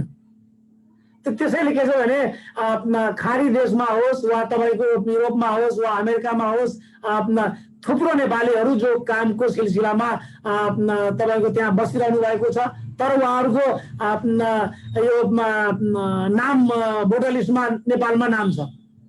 तर यो व्यवस्था नभएको कारणले, भोट खसाउने व्यवस्था नभएको कारणले तपाईँको उहाँहरू रियल प्रतिनिधि, आफ्नो प्रतिनिधि रोज्नबाट उहाँहरू वञ्चित हुनुभएको छ। त्यसैले अनलाइनबाट पनि व्यवस्था गरेर वा अग्रिम भोटिङको पनि व्यवस्था गरेर मलाई लाग्छ उहाँहरूको माग पनि छ र उहाँहरूलाई यो मतदानको अधिकार पनि, मतदान गर्ने अधिकार पनि मलाई लाग्छ दिनुपर्छ। त्यसैले अहिलेको व्यवस्थामा अब जहिले पनि यो शङ्काकै दृष्टिकोणले जहिले पनि यो खालि नेपालभित्रकै कुरा मात्रै गएर अहिले तपाईँको यो अन्तर्राष्ट्रिय इस्युका कुराहरू, अरू देशले अप्नाइरहेका कुराहरू, तपाईँको डेमोक्रेटिक अधिकारका कुराहरू, मतदानका कुराहरू, तपाईँको यो सबैमा मलाई लाग्छ अब हामीले अलिकता उदार हुनुपर्छ र अहिलेकै संसदबाट जस्तो हामीले त्यो सांस्कृतिक, राजनीतिक र आर्थिक अधिकार दियौँ, तर अहिलेसम्म हामीले कानुन बनाउन सकेका छैनौँ। यो सरकारको कमी कमजोरी हो, सरकारले बनाउनु पर्थ्यो। हामी वास्तवमा नेपाली काङ्ग्रेसका साथीहरू प्रदीपजीले पनि भन्नुभयो हामी चाहन्छौँ, तर सरकारले कानुन बनाउनु पर्थ्यो र जे अहिले अधिकार तपाईँको दिएको छ त्यो अधिकारलाई कानुनी रूपमा व्यवस्थित गर्न सक्नु पर्थ्यो, तर यो सरकारले गर्न सकेको छैन। त्यसैले आगामी दिनमा जति चाँडो हुन्छ यसलाई कानुनी ऐनमा पनि व्यवस्था गर्ने र उहाँहरूलाई, तपाईँहरूलाई हामीले राजनीतिक अधिकार दिलाउने कुरामा पनि हामी यहाँ लबिङ पनि गर्छौँ, छलफल पनि गर्छौँ र आफ्नो पार्टी मलाई लाग्छ नेपाली काङ्ग्रेसलाई पनि यसको लागि हामी तयार गर्छौँ। र अहिले जुन तपाईँले मलाई पनि सहभागी गराउनु हो त्यसको लागि आयोजक कमिटी शङ्करजी, हरिबोलजी लगायत एनआरएनका साथीहरू सबैलाई धन्यवाद दिन्छु। धन्यवाद। जय नेपाल। Thank you. पूर्व मन्त्री नेपाली काङ्ग्रेसका नेता केन्द्रीय सदस्य महेन्द्र यादवज्यू, यहाँका अमूल्य सुझावका लागि धेरै धेरै धन्यवाद। हाम्रो नेपालको संविधानले प्रदत्त गरेको गैर आवश्यक पाउने नेपाली नागरिकतामा थप राजनीतिक अधिकार सहित दिनुपर्छ भनेर जुन यहाँले हाम्रो मागप्रति एकबद्धता जनाइदिनु भयो, यसका लागि धेरै धेरै धन्यवाद। अब यसपछि म आफ्नो मन्तव्यको क्रममा म अनुरोध गर्छु माननीय अनिल कुमार झाज्यू, जो नेपाली जनता समाजवादी पार्टीका नेता पनि हुनुहुन्छ र हामीले नेपाली काङ्ग्रेस, नेपाल कम्युनिस्ट पार्टीका बारेमा, गैर आवश्यक नेपालीका बारेमा धारणा हामीले धेरैवटा फोरममा, धेरैवटा ठाउँमा हामीले सुनेका थियौँ र हामीले समाजवादी पार्टीको धारणा गैर आवश्यक नेपालीका बारेमा त्यति धेरै साथीहरूले नसुनेको र अनिल कुमार झा पनि हाम्रो अतिथिको रूपमा, वक्ताको रूपमा आउने भनेपछि धेरै साथीहरूले जिज्ञासा पनि राख्नु भएको छ। नेपालको प्रजातान्त्रिक आन्दोलनमा धेरै ठुलो योगदान गर्दै पहिलेदेखि नै आउनुभएका नेता अनिल कुमार झाज्यूलाई पार्टीको धारणासहित अब यो संसदमा रहेको नेपाली गैर आवश्यक नेपालीको नागरिकताका सम्बन्धमा पनि स्पष्ट आफ्नो धारणा राखिदिनु न म माननीय अनिल कुमार झाज्यूलाई विनम्रताका साथ अनुरोध गर्दछु। माननीय अनिल कुमार झाज्यू, प्लिज अनम्युट गर्नु होला। नमस्कार, म अनिल कुमार छ। सभापतिज्यू र सबै प्यानलिस्ट साथीहरू, मूलत हाम्रो नेपाल सरकारका माननीय मन्त्री घनश्याम भुषालज्यू लगायत एनआरएन का सबै पदाधिकारी र सदस्य साथीहरू, सञ्चालक मित्रहरू, जसरी अन्य साथीहरूले भन्नुभयो हाम्रो सञ्चालकज्यूको कुरा पनि आयो कि जनता समाजवादी पार्टीको एनआरएनए को जुन सदस्यहरू हुनुहुन्छ विश्वभरिमा उहाँहरूको नागरिकताको सन्दर्भमा, अर्को राजनीतिक, आर्थिक, सांस्कृतिक अधिकारहरूको सन्दर्भमा जनता समाजवादी पार्टीको धारणा के छ। पहिलो कुरा त यो जनता समाजवादी पार्टी भर्खर मात्रै विभिन्न पार्टीहरूको मर्जरबाट बनेको एउटा पार्टी हो। त्यसैले कतिपय दृष्टिकोणहरू हामीले अहिले बनाउँदै गरेका छौँ र मेरो वा हामीले गएको 3 दशकदेखि जुन राजनीति गर्दै आएका थियौँ, अहिलेको जनता समाजवादी पार्टीको दृष्टिकोणहरू पनि त्योभन्दा फरक छैन। खास गरेर नागरिकताको सन्दर्भमा एनआरएन का जुन सदस्यहरू विश्वभरिमा रहनु भएको छ, यहाँहरूको सन्दर्भमा त्यो हाम्रो पुरानै दृष्टिकोण अहिले पनि छ, त्यसमा कुनै खास परिवर्तन भइसकेको छैन। समग्रमा यहाँ सबैलाई थाहा छ, नागरिकताको सन्दर्भमा मैले राजनीति गरेको तत्त पार्टीहरू अत्यन्तै लिबरल एटिट्युड राखेको पार्टीहरू थियो, चाहे त्यो नेपाल सद्भावना पार्टी होस्, चाहे विगतमा राष्ट्रिय जनता पार्टी नेपाल होस्, चाहे अहिले आएर जनता समाजवादी पार्टी होस्। यी पार्टी, अहिलेको जनता समाजवादी पार्टी एनआरएनहरूलाई नेपाली नागरिक सरह अधिकार नेपालमा हुनुपर्दछ भन्ने कुरालाई अहिले पनि आत्मसात गरेको छ। नागरिकताको सन्दर्भमा जुन हाम्रो दृष्टिकोण पहिले थियो, लिबरल एटिट्युड अहिले पनि छ। जहाँसम्म सांस्कृतिक र अन्य अधिकारहरू, त्यो त स्वाभाविक रूपले हामीलाई हुन्छ नै। मान्छे जहाँ हुँदा पनि, जुन स्थितिमा हुँदा पनि, जे काममा हुँदा पनि ऊ सांस्कृतिक रूपले, धार्मिक रूपले, भाषिक रूपले स्वतन्त्र हुनुपर्दछ। चाहेको भाषा बोल्न पाउनु पर्दछ, चाहेको जस्तो ड्रेस लाउन पाउनु पर्दछ, चाहेको जस्तो पूजा पद्धति, प्रार्थना पद्धति उसले ग्रहण गर्न पाउनु पर्दछ र यदि ग्रहण गरिसकेको छ भने उसले त्यसको बारेमा आफ्नो तरिकाले फ्रीली अभिव्यक्ति पनि गर्न पाउनु पर्दछ भन्ने कुरा हाम्रो यो सदाकालको दृष्टिकोण हो, जुन अहिले जनता समाजवादी पार्टीको रूपमा पनि त्यो निरन्तर छ र रहिरहन्छ। समग्रमा अब एनआरएनहरूलाई भोटिङ राइटको सन्दर्भको कुरा अहिले आयो। यहाँ तपाईँहरूको अगाडिमा दिनुपर्छ भनेर बोले र देशभित्रको कुरा गर्दा, संसदभित्र कुरा गर्दा, कानुन बन्ने ठाउँमा बोलिरहँदा त्यसको कडा रूपमा विरोध गर्ने, यो डबल स्ट्यान्डर्ड कार्य मैले यहाँ भन्न हुन्छ कि हुँदैन, किनभने यहाँहरूमध्ये धेरै साथीहरू काङ्ग्रेसका समर्थक हुनुहुन्छ, कम्युनिस्ट पार्टीका समर्थक नै हुनुहुन्छ। जुन बेलामा संविधान बनिरहेको थियो, यो संविधान, त्यो बेला हामी यस्तै राइटहरू हुनुपर्दछ भनेर त्यहाँ हाम्रो आवाज सुन्ने स्थिति पनि रहेन र हामी एउटा लामो म्याराथन मुभमेन्टमा गयौँ। दुनियाँमै नभएको शान्तिपूर्ण आन्दोलन हामीले गर्नु पर्यो र हाम्रो सिग्नेचर पनि त्यो संविधानमा छैन। किनभने कतिपय मामिलामा अहिले नै आजकै कुरा गर्ने हो भने चुनाव हारेको व्यक्ति राष्ट्रिय सभामा आउने, अब आइसकेपछि मन्त्री हुन पाउने कि नपाउने, एउटा सांसदलाई मन्त्री हुने अधिकार हुन्छ, तर संविधानले के भनेको छ भने चुनाव हारिसकेको मान्छे 5 वर्षसम्म मन्त्री हुन पाउँदैन। अब सांसद हुने, मन्त्री हुन नपाउने, मानौ यो हाम्रो आन्दोलनको विषय थिएन, तर संविधान कस्तो भयो भने राम्रो बनाउने सन्दर्भमा यो ऊँट जस्तो संविधान भयो। प्रधानमन्त्रीले राजीनामा कसरी गर्ने भन्ने कुरा थिएन, यहाँलाई थाहै छ। यसरी संविधान बनाउँदा नै के भयो भने हामीलाई टार्गेट गरेर संविधान बनाइयो। यिनलाई टार्गेट गरेर के खराब गर्न सकिन्छ, के यिनलाई सिद्ध्याउन सकिन्छ भन्ने प्रकारले गर्यो। त्यसमा एनआरएन पनि पर्यो। नागरिकताको सन्दर्भमा, भोटिङ राइटको सन्दर्भमा हामी एकदमै ओपन छौँ। भोटिङ राइट दिनु पर्दछ, नागरिकता, डबल नागरिकता राख्दा केही फरक पर्दैन। जो नेपालमा आएर काम गर्न सक्छ, जो प्रतिस्पर्धा गर्न सक्छ, सर्भाइभल फर फिटेस्ट त्यो हो नै।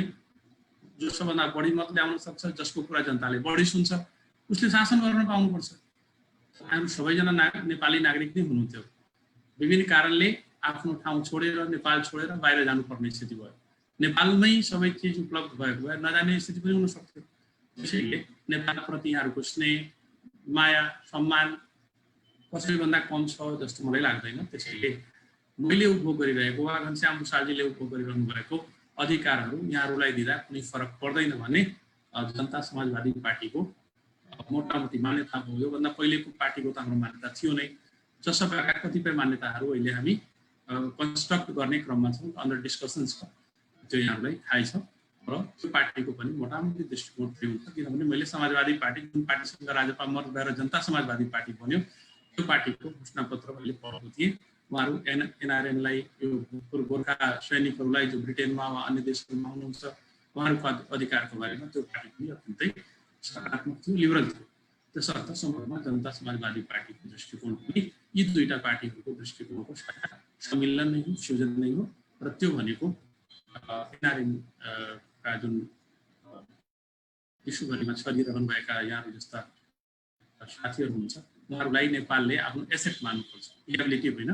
यहाँहरूलाई नेपालले सदुपयोग गर्न सक्नुपर्छ। यहाँहरूको बुद्धि, यहाँहरूको सम्पत्ति, यहाँहरूको अनुभव, यहाँहरूको एक्सपर्टिज सबैलाई भन्ने हाम्रो मान्यता हो।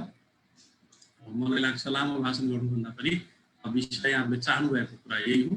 त्यसैले एनआरएन यस सम्बन्धी जुन कानुन डिस्कसन छ बन्न गइरहेको छ, त्यसमा हामी अत्यन्तै लिबरल छौँ र त्यसलाई हामीले अत्यन्तै सहजताका साथ अगाडि बढाउनु पर्दछ भन्ने जनता समाजवादी पार्टीको मान्यता।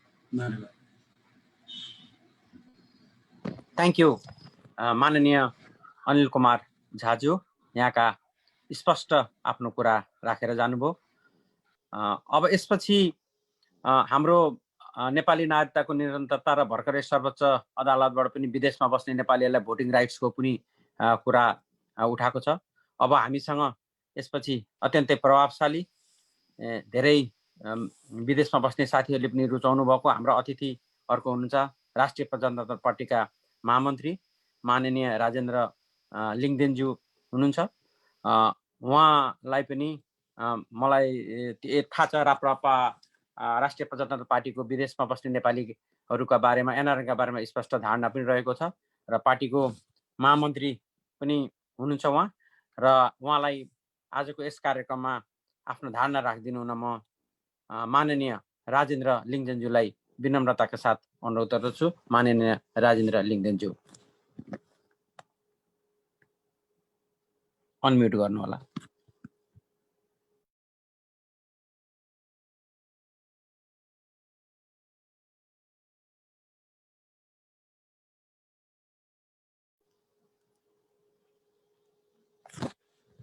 माननीय राजेन्द्र लिङदेनज्यू।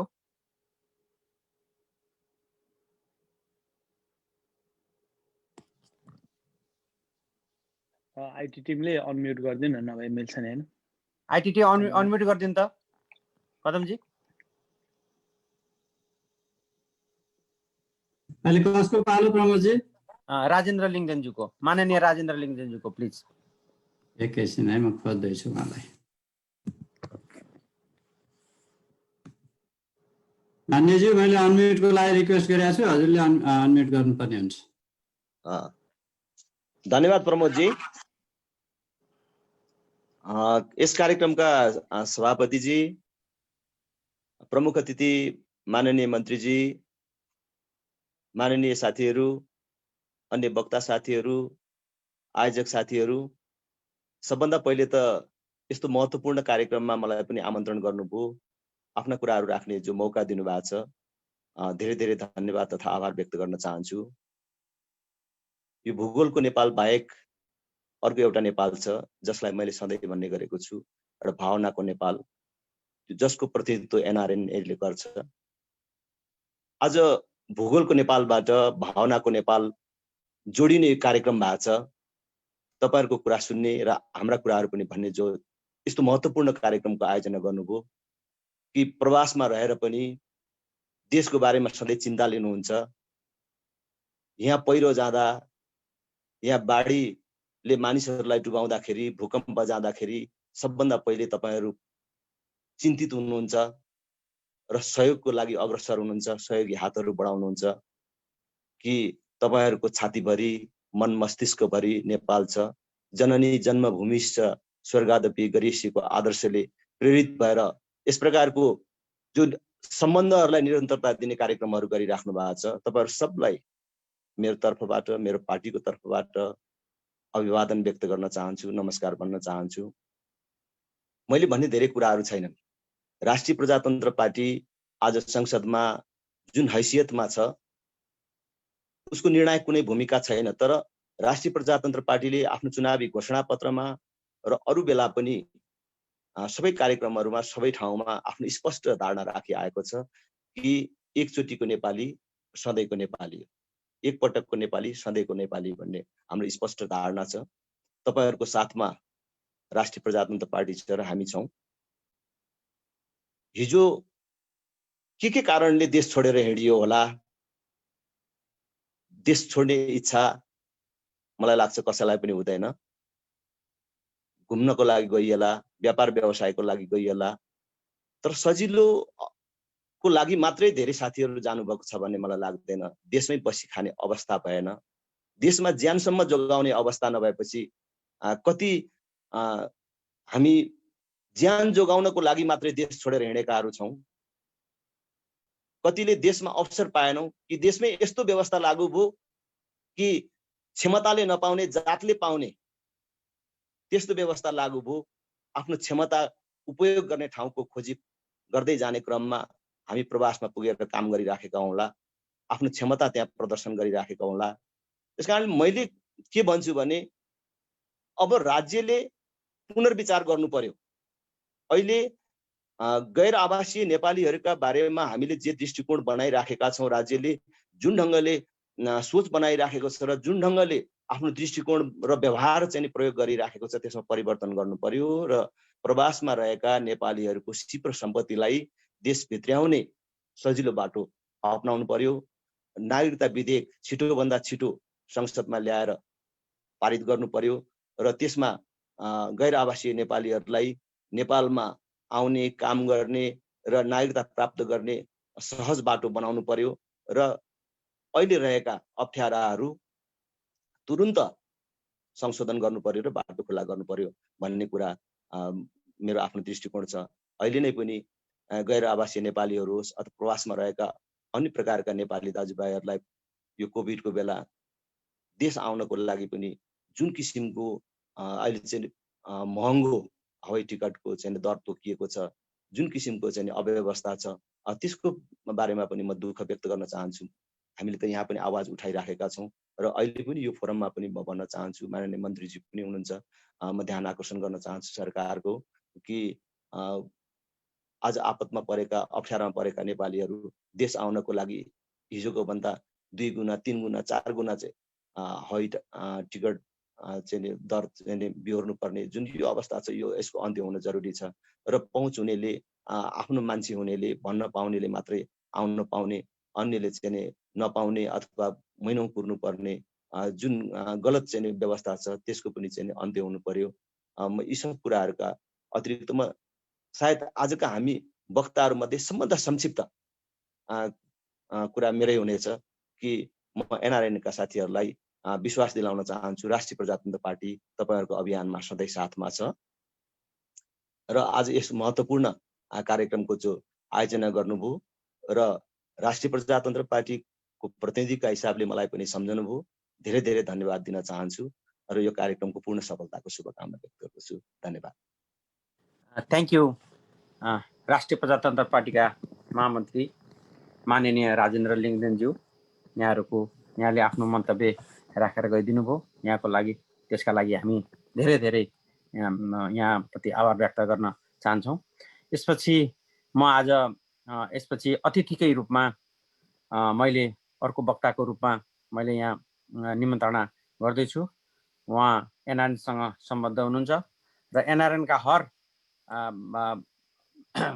एनआरएनको प्रत्येक कार्यक्रमदेखि लिएर एनआरएन सुरु गर्दादेखि नै एनआरएनमा काम गरिसक्नु भएको छ हाम्रो आदरणीय एनआरएन आइसिसीका उपसभापति उपाध्यक्ष बद्री केसीज्यू, जो नागरिकता ऐनसँग उहाँ महासचिव हुँदा त्योभन्दा पहिलादेखि नै अत्यन्तै नजिक भएर काम गर्नु भएको छ।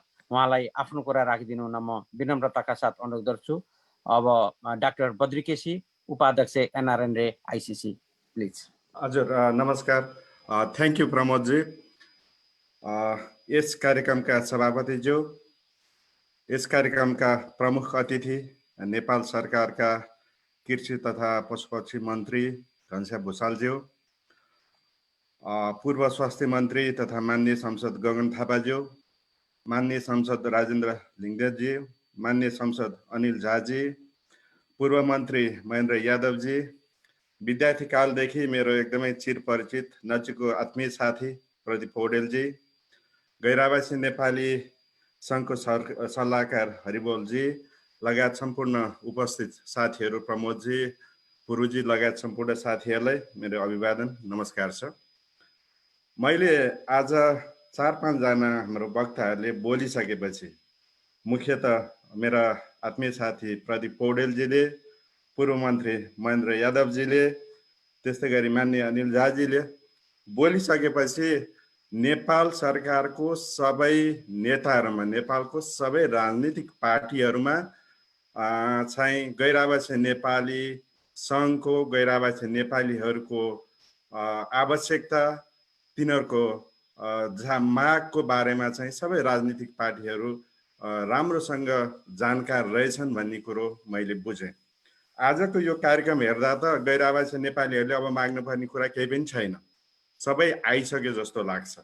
आजको यो कार्यक्रम हेर्दाखेरि यो हाम्रो लङ्गडो नागरिकता पनि होइन कि जस्तो लाग्छ मलाई। आजको कार्यक्रम हेर्दाखेरि, आजको कार्यक्रम हेर्दाखेरि यो किन चाहिँ हाम्रो संविधानमै चाहिँ आर्थिक, सामाजिक र सांस्कृतिक अधिकार भनेर हाम्रो गैरावासी नेपाली नागरिकतालाई सङ्कुचित गराउन खोजिया छ, त्यो पनि मैले बुझिनँ। साँच्चीकै हाम्रो अनिल झाजीले भन्नुभएको जस्तै हाम्रो एनआरएनको फोरममा आएर एउटा कुरा गर्ने, संसदमा गएर अर्को कुरा गर्ने, यो साँच्चीकै हो कि जस्तो पनि लाग्यो। तैपनि आजको रियालिटीमा म आउन चाहन्छु। माननीय मन्त्रीज्यूहरू, माननीय संसदज्यूहरू, गैरावासी नेपाली सङ्घले सन् 2003 जुन हामी विदेशमा बस्ने सबैलाई एकमुष्ट रूपमा सङ्घाल्दै आएको छ। आज हामी 60 लाखभन्दा बढी नेपालीहरू विदेशमा बसेका छौँ र यो 60 लाख विदेशी को हो भनेर यहाँहरूलाई थाहा छ। भर्खरै मात्रै नेपालमा सेन्सस भयो, जम्मा नेपालको जनसङ्ख्या 3 करोडभन्दा बढी, 3 करोड नाग्यो। यो 3 करोडमा 18 देखि 50 वर्षका उमेरका, पाखुरामा बल भएका, दिमागमा बौद्धिक क्षमता भएका नेपालीहरू 60 लाखभन्दा बढी नेपालीहरू विदेशमा छ। त्यो भनेको त्यो 3 करोडमा 50 देखि 18 वर्षको पुरा नेपालको सिटिजन हेर्ने हो भने, पुरा नेपालको नागरिक हेर्ने हो भने 1 करोड प्लस मात्रै छ। त्यो भनेको 50% चाहिँ बौद्धिक क्षमता र के अरे फिजिकल क्षमता भएका नेपालीहरू विदेशमा छन्। हो यो विदेशमा भएका नेपालीहरू सबैले विदेशी नागरिकता लिएका छैनन्। गैर आवासी नेपाली भन्नासाथै अमेरिका गए, अस्ट्रेलिया गए, युरोप गए, विदेशी नागरिकता खल्तीमा हाले भन्ने जुन एउटा पर्सेप्सन छ त्यो एकदमै गलत हो। केही थोरैले मात्रै सबै नेपाली विदेशमा जानासाथै विदेशले रातो कार्पेट राखेर तपाईँलाई नागरिकता दिँदैन। नेपालीहरूमध्ये उत्कृष्ट नेपालीहरू जसले चाहिँ गएर विदेशमा पनि त्यो विदेशी भूमिलाई हराभरा बनाउन सक्छन् भनेर तिनीहरूलाई आकर्षित गर्नको लागि विदेशले नागरिकता दिएका छ। अधिकांश नेपालीहरू विदेशमा गएर नेपाली नागरिकता नै लिएर बसेका छन्, नेपाली नागरिकता बोकेका छन्। त्यही भएर यो गैर आवासी नेपाली भन्ने वर्ड नेपाली डिक्सनेरीमा सन् 2003बाट आउन सुरु गर्यो र सन् 2007मा जब गैर आवासी नेपाली एक्ट पहिलोचोटि आयो त्यसपछि यो शब्दले अफिसियलिता पायो र हामी हेर्छौँ भने 200 वर्षभन्दा अगाडिदेखि पहिला लाहुरे बनेर त्यसपछि सुगौली सन्धि भएपछि गोर्खाली बनेर त्यसपछि 2046 पछि हामी आम नेपालीहरू बाहिर जान थालेका हौँ र यो गैर आवासी नेपाली शब्दले चाहिँ 4 किसिमको नेपालीहरूलाई समेट्छ। पहिलो विदेशमा गएर विदेशी नागरिकता लिएको व्यक्तिहरू, दोस्रो विदेशी नागरिकता लिएको र अब नेपालको संविधान नयाँ बनेको संविधान अनुसार नेपाली गैर आवासी नेपाली नागरिकता लिने व्यक्तिहरू एउटा क्याटेगोरी हो।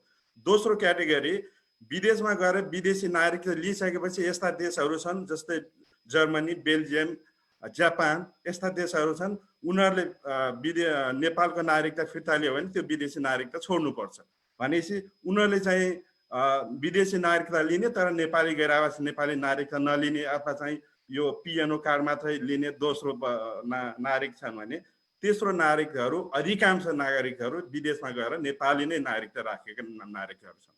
र अर्को चौथो हामीले बिर्सनै नहुने ठुलो सङ्ख्यामा म्यानमारमा, थाइल्यान्डमा नेपालीहरू छन् जो चाहिँ 3 पुस्ताभन्दा अगाडि गएर बसेका, कहिले गएका हुन् थाहा छैन तर तिनीहरूले नेपाली भाषा संस्कृति सबै जोगाइरहेका छन् र नेपालसँग सम्बन्ध हुन चाहन्छन्। यो नेपाली उत्पत्तिका व्यक्तिहरू यी चार क्याटेगोरीलाई चाहिँ गैर आवासी नेपाली भनेर अहिले नेपालको गैर आवासी नेपाली एक्टले सम्बोधन गरेको छ। अब म नागरिकतातिर आएँ। गैर आवासी नेपाली नागरिकता दिनको लागि संविधानको धारा 14ले के भन्छ भने यो दक्षिण एसियाली क्षेत्रीय संरक्षण बाहेक विदेशमा बसोबास गर्दै आएको वंशजको वा जन्मको आधारमा निज वा निजको बाबु आमा बाजे बजै नेपालका नागरिक रहेपछि विदेशी मुलुकको नागरिकता प्राप्त गरेको व्यक्तिलाई सङ्घीय कानुन बमोजिम आर्थिक, सामाजिक र सांस्कृतिक अधिकार उपभोग गर्न पाउने गरी नेपालको गैर आवासी नेपाली नागरिकता प्रदान गरिन सकिनेछ भनेर भनेको छ। यसमै चाहिँ अघि माननीय अनिल झाजीले भन्नुभएको जस्तै हाम्रो उत्कृष्ट संविधानलाई ऊँट जस्तो बनाइदिएको छ। पहिलो कुरो निज जन्मको आधारमा निजको बाबु आमा बाजे बजै भनेर 3 पुस्तामा गएर यसलाई चाहिँ काटिदिएको छ। हामी विदेशको यो पहिलो पुस्ताको नागरिक मान्छेहरू हामी विदेशको नागरिकता लिए पनि नलिए पनि नेपालसम्मको सम्बन्ध हाम्रो टुट्दैन। हामीले चाहेको हाम्रा छोरा छोरी नातिदेखि लिएर निरन्तरताको रूपमा चाहिँ नागरिकता लिइरहन् अथवा नेपाल सम्बन्धको सम्बन्ध रहिरहोस् भनेको, तर संविधानले नै यसलाई 3 पुस्तामा काटिदिएको छ पहिलो। दोस्रो यो सङ्घीय कानुन बमोजिम आर्थिक, सामाजिक र सांस्कृतिक अधिकार भन्नासाथै यो सङ्घीय कानुनले चाहिँ आर्थिक र सामाजिक र सांस्कृतिक अधिकार अहिले यसरी बनाएको छ कि यो एउटा नागरिकलाई चाहिँ नागरिक अधिकार भन्न सुहाउँदैन। जस्तो अहिले नेपालको संविधानमा चाहिँ नागरिकता 4 किसिमको छ। वंशजको आधारमा अङ्गीकृत नागरिकता, सम्मानार्थ नागरिकता र चौथो दिएको छ हामीलाई गैर आवासी नेपाली नागरिकता।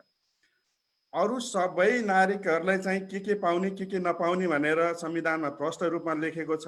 नपाउनेमा म भन्न चाहन्छु धारा 289ले चाहिँ पदाधिकारीको नागरिकता सम्बन्धी विशेष राखेको छ। कुन व्यक्तिले चाहिँ विशेष ठाउँमा हुनको लागि चाहिँ नेपाली वंशजको आधारमा नागरिकता हुनुपर्छ भनेर धारा 289 कोट गरिसकेको छ। जस्तै राष्ट्रपति, उपराष्ट्रपति, प्रधानमन्त्री, प्रधान न्यायाधीश, प्रतिनिधि सभाको प्रमुख, राष्ट्रिय सभाका अध्यक्ष, प्रदेश प्रमुख, मुख्यमन्त्री, प्रदेश सभाका सभामुख र सुरक्षा निकायको प्रमुख पदमा चाहिँ निर्वाचित, मनोनित वा नियुक्ति हुनको लागि वंशज आधारमा चाहिन्छ भनेर संविधानमा लेखिसकेपछि अब अरू अधिकारहरू कटौती गर्नुपर्ने आवश्यकतै छैन। अब अरू अधिकारको चाहिँ व्याख्या गर्नुपर्ने अधिकारै छैन। हाम्रो नेपालमा चलन छ जति हामी व्याख्या गर्छौँ त्यति कट अफ गर्दै जान्छौँ। त्यस कारणले पनि गैर आवासीय नेपाली नागरिकता लिइसकेका व्यक्तिहरूलाई यी संविधानको धारा 289 ले भनेको अधिकार बाहेक, भनेका पदहरू बाहेक सम्पूर्ण अरू पदमा काम गर्न पनि पाउने, बहाली गर्न पनि पाउने, सामाजिक, राजनीतिक र आर्थिक अधिकारको उपभोग गर्न पाउने गरी चाहिँ अहिले नागरिकता ऐन बन्नुपर्छ भन्ने गैर आवासीय नेपाली सङ्घको अफिसियल धारणा छ। अब आयो यो कसलाई चाहिँ गैर आवासीय नेपाली सङ्घ भन्नेमा पनि हामी असाध्य चाहिँ सङ्कीर्ण भएका छौँ। हामीले इन्टरनेसनल ल अनुसार चाहिँ 183 दिनभन्दा बढी जुन देशमा बसिन्छ त्यही देशमा चाहिँ ट्याक्स तिर्नुपर्छ। त्यो अन्तर्राष्ट्रिय नियम हो। धेरै संसारका धेरै देशहरूले त्यही नियमलाई अवलम्बन गरेका छन्। गैर आवासीय नेपाली सङ्घले सुरुका दिनदेखि नै 183 दिनभन्दा बढी विदेशमा बस्नेहरूलाई चाहिँ गैर आवासीय नेपाली भन्नुपर्छ भनेर हामीले परिभाषा भनेका थियौँ। तर त्यो बेलाको सांसदले, त्यो सरकारले त्यसलाई चाहिँ 2 वर्ष बनाएको छ र त्यसमा पनि विद्यार्थीहरूलाई चाहिँ त्यो बेलादेखि नै गैर आवासीय नेपाली हुन नमिल्ने भनेको छ। र अब बन्ने यो गैर आवासीय नेपाली सम्बन्धी ऐनमा यो पनि संशोधन हुनको लागि हामी तपाईँहरू समक्ष, राजनीतिक पार्टी जसले चाहिँ यी कुराहरूको निर्णय गर्छ, हामी तपाईँहरू समक्ष चाहिँ फेरि यो हाम्रो विनम्र अनुरोध राख्न चाहन्छौँ। नेपाललाई दुख्दाखेरि गैर आवासीय नेपालीहरू रुन्छन्। नेपालमा भुइँचालो गयो, नेपालमा सबभन्दा पहिला दौडेर आइपुग्ने मान्छे गैर आवासीय नेपालीहरू थिए। नेपालमा नाकाबन्दी लाग्यो। संसारको 40वटा भन्दा बढी देशहरूमा हामीले भारतीय न्युयोर्कमा गएर अफिसियल विरोध गर्यौँ, युएनको कार्यालयमा गएर विरोध गर्यौँ, हामीले युरोपियन युनियनको कार्यालयमा गएर विरोध प्रदर्शन गर्यौँ। त्यसै कारणले गर्दा पनि भारतले त्यो नाकाबन्दी खोल्नलाई त्यसले धेरै ठुलो सहयोग गर्यो। नेपालको मुद्दालाई अन्तर्राष्ट्रियकरण गर्नको लागि धेरै ठुलो सहयोग गर्यो। आज नेपाली भूमि नेपालको नक्सामा नअड्दाखेरि हामी पहिला नेपाल सरकारसँगै यो लिम्पियाधुरा, कालापानी हाम्रो नक्सामा अटाउनको लागि हामीले यो कुरालाई चाहिँ अन्तर्राष्ट्रियकरण गर्यौँ र गर्नेछौँ। जबसम्म त्यो भूमि फिर्ता हुँदैन तबसम्म हामी गर्नेछौँ। हाम्रो भूगोल रक्षा गर्नको लागि विदेशमै बसेर पनि हामी जसरी नेपालभित्र बस्ने नेपालीहरूले लागिरहेका छन्, अभिभारा बोकेका छन्, त्यही खालको अभिभारा बोक्न हामी तयार छौँ। गैर आवासीय नेपाली सङ्घ जस्तो संस्था विश्वका अन्य कुनै पनि प्रवासीहरूको छैन। हामी आज संसारका 84 देशमा छौँ। हामीले 2017 देखि हरेक वर्ष नेपालमा वर्षको 2 पटक आएर साधारण सभा कन्भेन्स गर्छौँ। हामी चाहन्छौँ कि हामी मात्रै नभएर हाम्रा सन्तानहरू नेपाल आउन्। यसरी हामी नेपाल सरकारसँग एकपक्ष मागिरहेका छौँ। नेपाल सरकारले चाहिँ हामीलाई, नेपालका राजनीतिक दलहरूले हामीलाई चाहिँ फेरि पर धकेलिरहेको छ। यो बन्द होस् भन्ने हामी चाहन्छौँ। एक हातले ताली बन्दैन माननीयज्यूहरू, ताली बज्नको लागि 2 हात चाहिन्छ। हामी गैर आवासीय नेपालीहरू 2टै हात लिएर सँगै आइरहेछौँ। हामी पहिलो पुस्ताका नेपालीहरू आउँछन् त मेरो छोरो आउँदैन, मेरो नाति आउँदैन।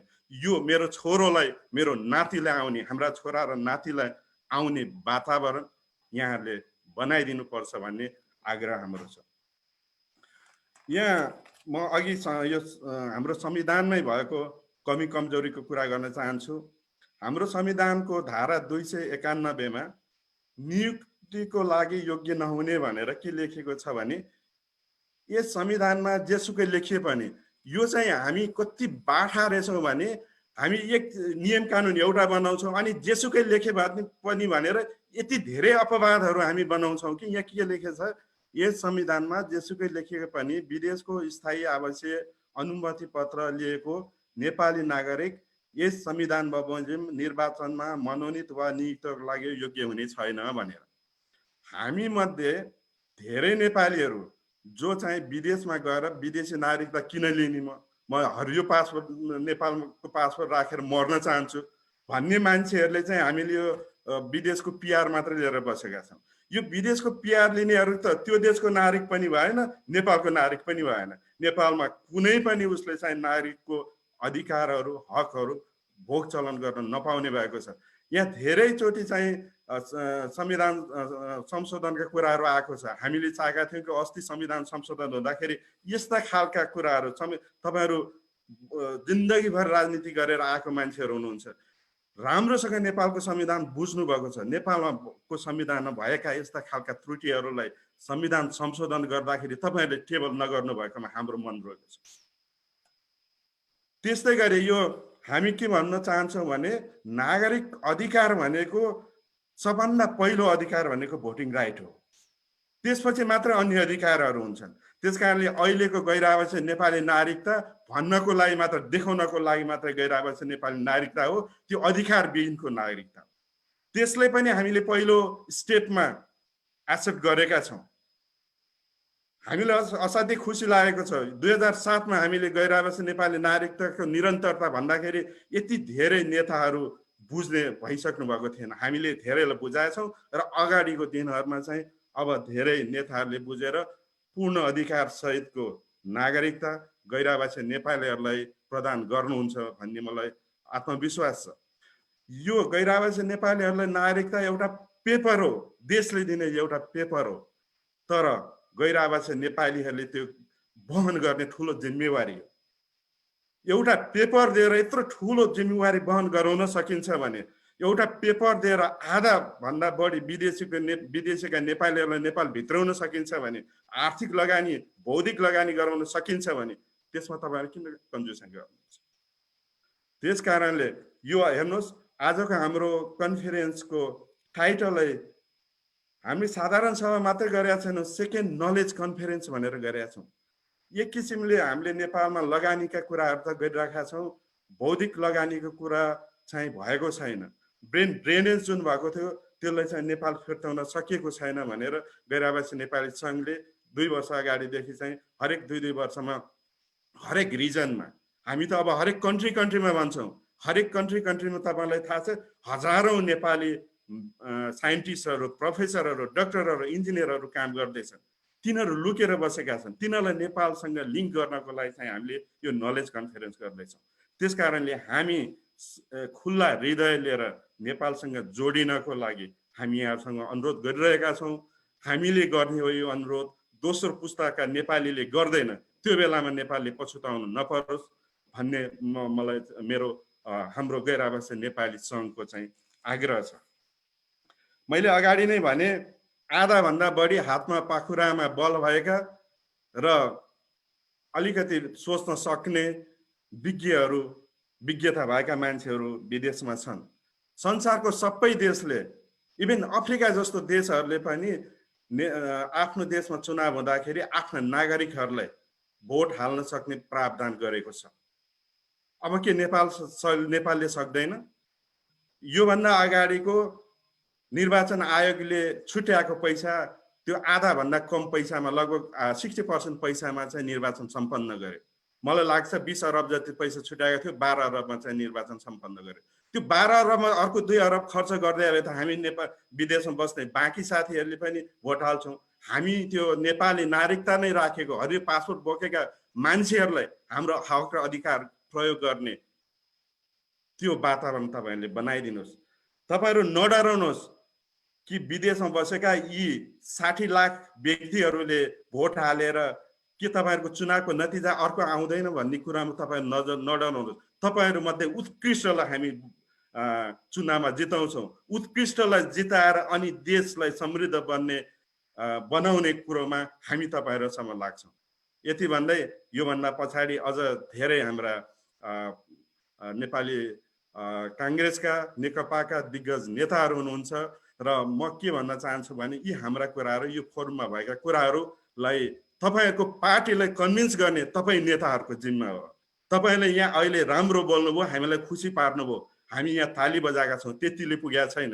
तपाईँहरूको पार्टीमा कन्भिन्स गर्नुहोस्, तपाईँहरूको पार्टीको धारणा बनाउनुहोस् र त्यो धारणा पार्लियामेन्टमा गएर सुनाउनुहोस् र पार्लियामेन्टमा यी कुराहरू लागू हुन्। हामीले चाहेको जस्तो गैर आवासीय नेपाली ऐन बनोस्, नागरिकता आओस् भन्दै यो धेरै 2 वर्ष अगाडिदेखि चाहिँ गैर आवासीय नेपाली नागरिकता सम्बन्धी ऐन सुनवाई भएको छैन। अब आउने यो हाम्रो संसदमा चाहिँ यसको सुनवाई होस् भन्ने कामना गर्दै बिदा हुन्छु। धन्यवाद, नमस्कार। Thank you so much NRN आइसिसीका उपाध्यक्ष डाक्टर बद्री केसीज्यू। यहाँले सम्पूर्ण एनआरएनका कथा व्यथा प्रगति र नागरिकता ऐनमा भएका सम्पूर्ण कुराहरू स्पष्ट रूपमा राखेर जानुभयो। यहाँलाई धेरै धेरै धन्यवाद। हाम्रो आज यस प्रोग्राममा डाक्टर यादव पण्डितज्यू पनि आउनु भएको छ, उहाँलाई पनि मैले स्वागत गरेँ। त्यसपछि आज अब हामी कार्यक्रमको अन्ततिर पनि हामी गइरहेका छौँ। अब यसपछि आजका विशेष अतिथि माननीय गगन थापाज्यू, जो एनआरएनसँग अत्यन्तै नजिक भएर चाहिँ काम पनि गर्नुभएको छ र साथै विदेशमा बस्ने नेपालीहरूका बारेमा अत्यन्तै नजिकबाट चाहिँ उहाँले निहालिराख्नु पनि हुन्छ र धेरै संवाद र धेरै कार्यक्रममा प्रशस्त समय पनि हामीलाई दिनुभएको छ प्रवासमा बस्ने नेपालीहरूलाई। म आजको यस कार्यक्रमलाई सम्बोधन गरिदिनु हुन विशेष अतिथि माननीय गगन थापा, नेपाली काङ्ग्रेसका युवा नेता, केन्द्रीय सदस्यलाई विनम्रताका साथ अनुरोध गर्दछु। माननीय गगन थापाज्यू। धन्यवाद प्रमोदजी। इस कार्यक्रमका प्रमुख अतिथि माननीय मन्त्री घनश्याम भुसालज्यू, माननीय सांसदज्यूहरू, राजनीतिक दलका आदरणीय साथीहरू, गैर आवासीय नेपाली सङ्घका पदाधिकारी तथा सहभागी सबै साथीहरू, कार्यक्रममा जोडिनुभएका सबै अग्रज तथा साथीहरू सबैलाई मेरो हार्दिक अभिवादन, नमस्कार, जय नेपाल। यो अवसरका निम्ति हार्दिक धन्यवाद। नेपालमा आजभोलि यस्तो सभा सम्मेलन बैठकहरूको आयोजना गर्दै गर्दा मञ्चमा पुरुषहरूको मात्रै सहभागिता भयो भने हामीलाई प्रश्नहरू उठ्ने गरेको छ। हामी पनि कतिपय ठाउँमा त्यसलाई स्वीकार गरेर सच्याउने क्रममा छौँ। अस्ति भर्खर पनि एउटा दुईटा यस्तै कार्यक्रमहरूमा पनि विषय उठेको छ। गैर आवासीय नेपाली सङ्घले पनि यी विषयहरूमा बिस्तारै अब नेपालभित्र भइरहेको छलफल जस्तै ध्यान पुर्याउँदै जानुपर्ने हुने अवस्था आयो भन्ने लाग्छ। होइन भने हामीहरू सहभागीलाई पनि प्रश्नहरू आउने रहेछ। मैले सुरुमा एउटा ध्यान आकर्षण गराएँ र म सिधै विषयमा प्रवेश गर्छु। नागरिकताको बारेमा आज जति पनि कुराहरू मैले यहाँ सुनिरहँदै गर्दाखेरि अलिकति पुराना केही घटनाहरूलाई हामीले सम्झनै पर्ने हुन्छ, अनि मात्रै अगाडि कसरी जाने भन्ने कुराको प्रष्टता हामीलाई मिल्छ। गैर आवासीय नेपाली सङ्घ यो गठन भइसकेपछि योभन्दा अगाडि अघि बद्रीजीले कहाँबाट हामीहरू सुरु भयौँ, गैर आवासीय नेपालीहरूको यसको यात्रा अत्यन्त लामो छ। त्यहाँभित्रको हामीहरू उतार चढाव हुँदै आउँदै गर्दाखेरि सङ्ख्या पनि 2046 साल पछाडि एकैपल्ट कसरी बढ्यो थुप्रो कुरा बताउनु भएको छ। पछिल्लो समयमा गैर आवासीय नेपाली सङ्घ एउटा संस्थाको रूपमा सङ्गठित भएर आइसके पछाडि यसले नेपालको यहाँ नीतिहरू निर्माण हुँदै गर्दाखेरि यसमाथि एउटा आफ्नो हक दाबी गर्ने, त्यसलाई प्रभावित गर्ने स्वाभाविक रूपमा यसको क्षमता पनि बढ्यो, त्यसको प्रभाव पनि रह्यो। जतिखेर संविधान निर्माणको लागि पहिलो संविधान सभामा हामीहरू थियौँ त्यो बेलामा पनि गैर आवासीय नेपाली सङ्घले यो विषयलाई जोडतोड रूपले उठाएको म सम्झन्छु। र पहिलो संविधान सभाले नागरिकताको बारेमा छलफल गर्नको लागि भनेर जुन समिति बनाएको थियो, म त्यही समितिको सदस्य थिएँ। त्यो समितिभित्र भएको छलफल पनि म सम्झन्छु। र त्यो छलफलमा अन्तिममा मतदान हुँदै गर्दाखेरि गैर आवासीय नेपालीलाई अहिले त हामी नागरिकताको कुरा गऱ्यौँ, अघि साथीले नागरिकताको केही अर्थै छैन भन्नुभयो, तर त्यो बेलामा गैर आवासीय नेपालीलाई परिचय पत्र मात्र दिने भन्ने कुरा थियो र संविधान सभाबाट परिचय पत्र मात्र दिने भन्ने कुरा समितिबाट बहुमतले पारित भएको। मलाई यो सम्झँदै गर्दाखेरि खुसी नै लाग्छ कि त्यो बेलामा 601 जना संविधान सभाको सदस्य हुँदै गर्दाखेरि मेरो मत एकल मतको रूपमा गैर आवासीय नेपालीलाई परिचय पत्र होइन नागरिकता दिनुपर्छ भन्ने मत त्यो बेलामा एकजना सांसदले पनि फरक मत राख्न पाउँथ्यो, सभासदले त्यो फरक मतको रूपमा थियो, फरक मतको रूपमा दर्ज रह्यो। किनकि त्यहाँबाट फरक मतको रूपमा रहेपछि त्यो मुद्दा जीवित रहन्छ भन्ने थियो मेरो आफ्नो बुझाइ र पछि विभिन्न चरणमा छलफल संविधान सभाभित्र संविधान सभा बाहिर तपाईँहरूको प्रयास सबैको प्रयास हुँदै गइसके पछाडि बिस्तारै बिस्तारै त्यो परिचय पत्रको ठाउँबाट होइन नागरिकताको प्रमाणपत्रै दिनुपर्छ नागरिकता दिनुपर्छ भन्ने ठाउँमा त्यो बहस पुगेको र त्यहाँसम्म पुग्दै गर्दाखेरि एउटा यो अधिकारै हो नागरिकको एउटा यो राज्यको दायित्व पनि हो कर्तव्य पनि हो र यो राष्ट्रिय हितसँग पनि जोडिएको जस्तो बारेमा साथीहरूले चर्चा गरिसक्नु भएको छ। त्यसैले यसमा अनुदारता राख्नुपर्ने केही पनि कारण छैन भन्ने कुरामा पार्टीका शीर्ष नेताहरू त्यो बेलामा संविधान सभाभित्र जे जस्तो बहस भए तापनि बल चाहिँ प्रायः जसो पार्टीको नेताहरूको कोर्टमा हुने गर्थ्यो र पार्टीका नेताहरू एकपछि अर्को त्यसमा तयार हुँदै गइसके पछाडि बिस्तारै पोजिसन चेन्ज भयो र त्यसपछि नागरिकताको प्रमाणपत्र दिने भन्ने ठाउँसम्म यो पुग्दै गयो।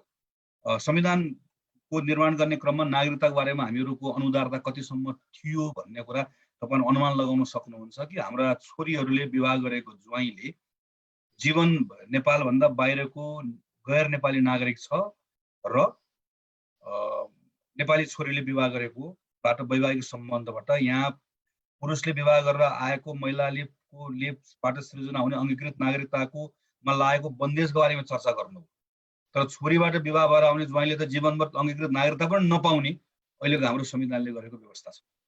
यो सबै अनुदारता राखिरहेको बेलामा गैर आवासीय नेपालीको नागरिकताको विषय पनि त्यहीँ बगेर जाने अवस्था थियो।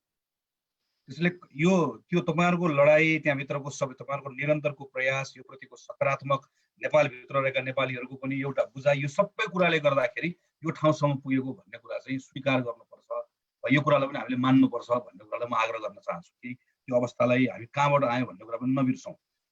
धारा 291 को सन्दर्भमा पनि मलाई अहिले याद छ त्यो एकदम सही कुरा भन्नुभएको त्यो वास्तवमा त्यो जसरी त्यो लेखिएको छ अझ त्यसमा त के लेखिएको थियो भने डिभी भन्ने शब्द लेखिएको थियो ग्रिन कार्ड भन्ने शब्द लेखिएको थियो। म त्यो बैठकमा छिरेर भनेको कुरा याद गर्छु कि हामीले हाम्रो संविधानमा ग्रिन कार्ड डिभी भन्ने यो किनकि त्यो बेलामा तपाईँलाई याद छ भने एउटा निर्णय थियो सरकारले गरेको एउटा निर्णय कहिलेकाहीँ यस्तै हुन्छ यो त्यसले बडो एउटा जताततैबाट वाहवाही प्राप्त गरेको त्यही लहरमा संविधान सभा प्रभावित भयो। यो चाहिँ दोस्रो संविधान सभाको कुरा हो।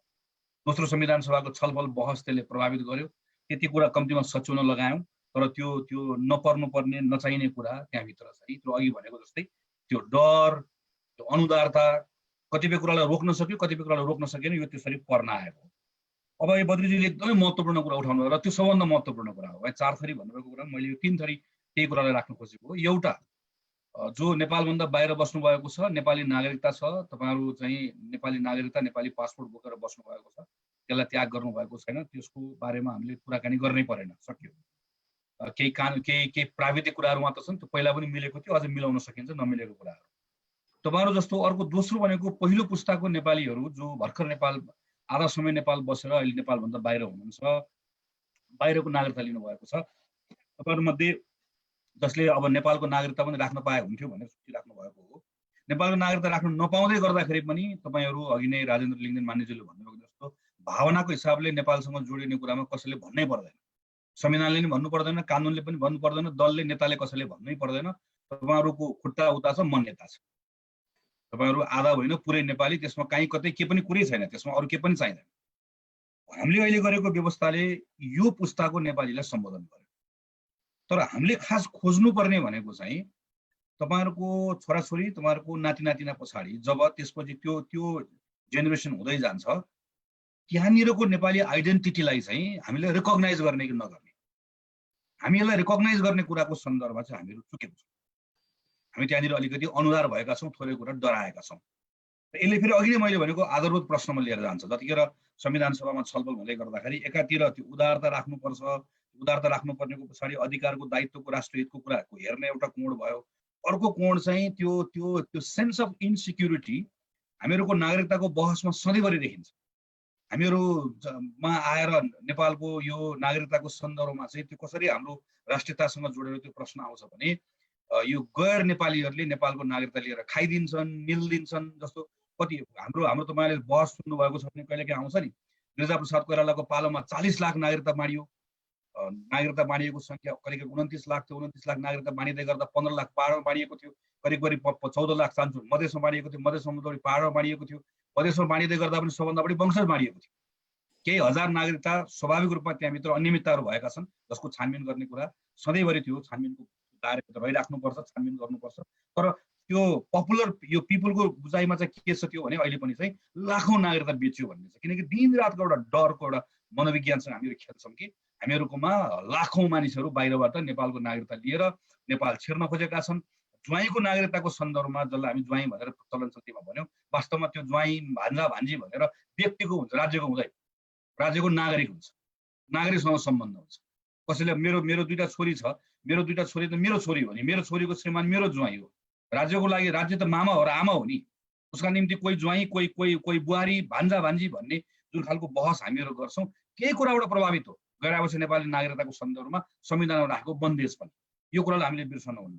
अब यो आइपुग्दै गर्दा कसरी आयो भने कानुन प्रस्तावित हुँदै गर्दाखेरि गैर आवासीय नेपाली नागरिकताको जस्ताको तस्तै सारियो र सारिसके पछाडि चाहिँ राजनीतिक अधिकार बाहेक दिने भनेर भनियो र उपदफा 2 मा लगेर निवेदन दिने व्यक्तिको निजको बाबु वा आमा, बाजे वा बजै साबिकको नेपालको नागरिक रहेको प्रमाण तपाईँको छोराछोरीले लिनुपर्ने भए, तपाईँले लिनुपर्ने भए तपाईँ आफ्नो निवेदन दिने व्यक्ति भइहाल्यो, वा तपाईँको छोराछोरी लिनुपर्ने भए निजको बाबु वा आमा, बाजे वा बजै साबिकमा नेपालको नागरिक रहेको प्रमाण पेश गर्यो भने र सम्बन्धित व्यक्तिले नेपालको नागरिकताको परित्याग गरेको प्रमाण पेश गर्यो भने, विदेशको मुलुकको नागरिकता लिएको प्रमाण पेश गर्यो भने हुने भनेर हाम्रो ऐनमा यो प्रस्तावित भयो।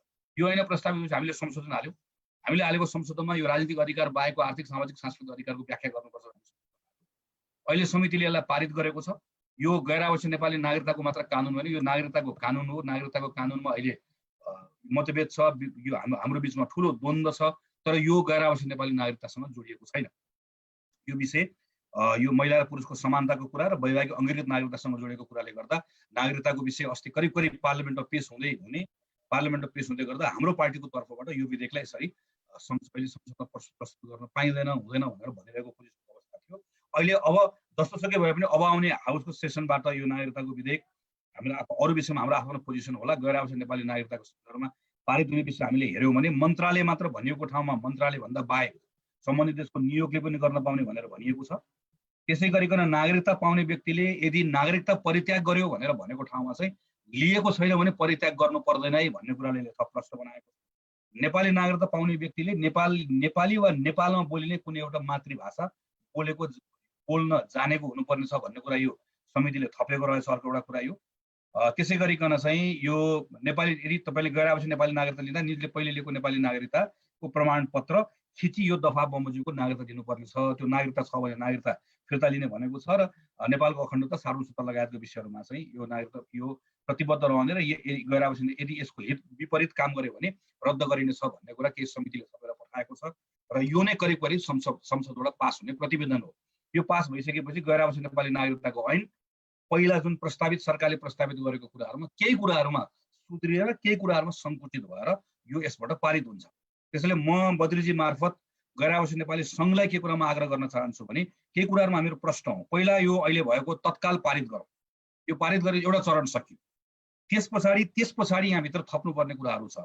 धारा 291 को विषयको सन्दर्भमा, यसै गरिकन चाहिँ 2 पुस्ता पछाडि नेपाली नागरिकता नपाउने कुराहरूको सन्दर्भमा यी कुराहरूमा चाहिँ सुधार गरेर जाउँ भन्ने कुरा चाहिँ गैर आवासीय नेपाली सङ्घको यो विषयहरूमा माग रहनुपर्छ भन्ने लाग्छ।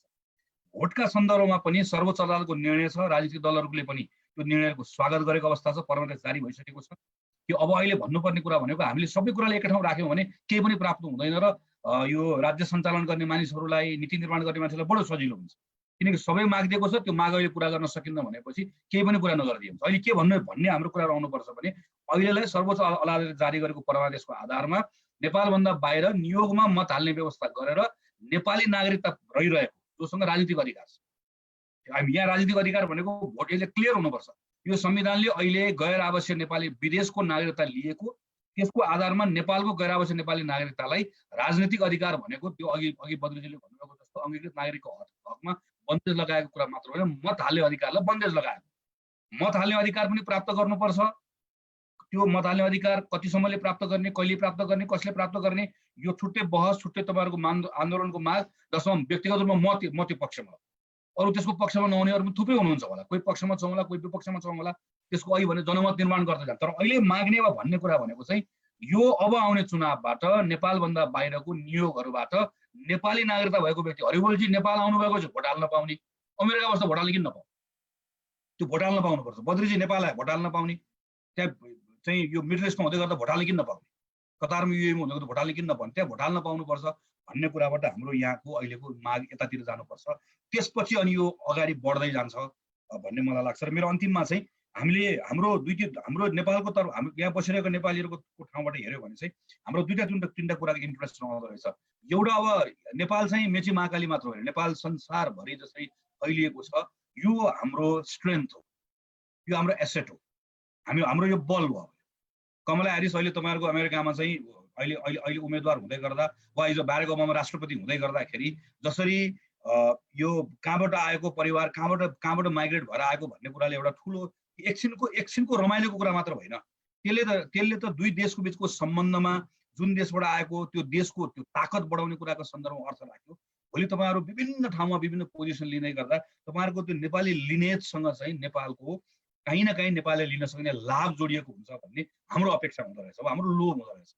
हाम्रो दोस्रो लोभ भनेको लगानीसँग जोडिएको हुँदो रहेछ कि तपाईँहरूले जहाँ जति 2 पैसा कमाउँदै गर्दा पनि, किनकि नेपाल यति त्यो लगानीको भोको देश हो कि त्यो आएको कुराको चाहिँ त्यो यो संसारभरि देखिएको छ। यो इन्डियाको स्टडीले देखाएको, चाइनाको स्टडीले देखाएको छ कि कसैले पनि लगानी भनेको चाहिँ जहिले पनि प्रतिफलसँग जोड्यो, मुनाफा जोड्यो।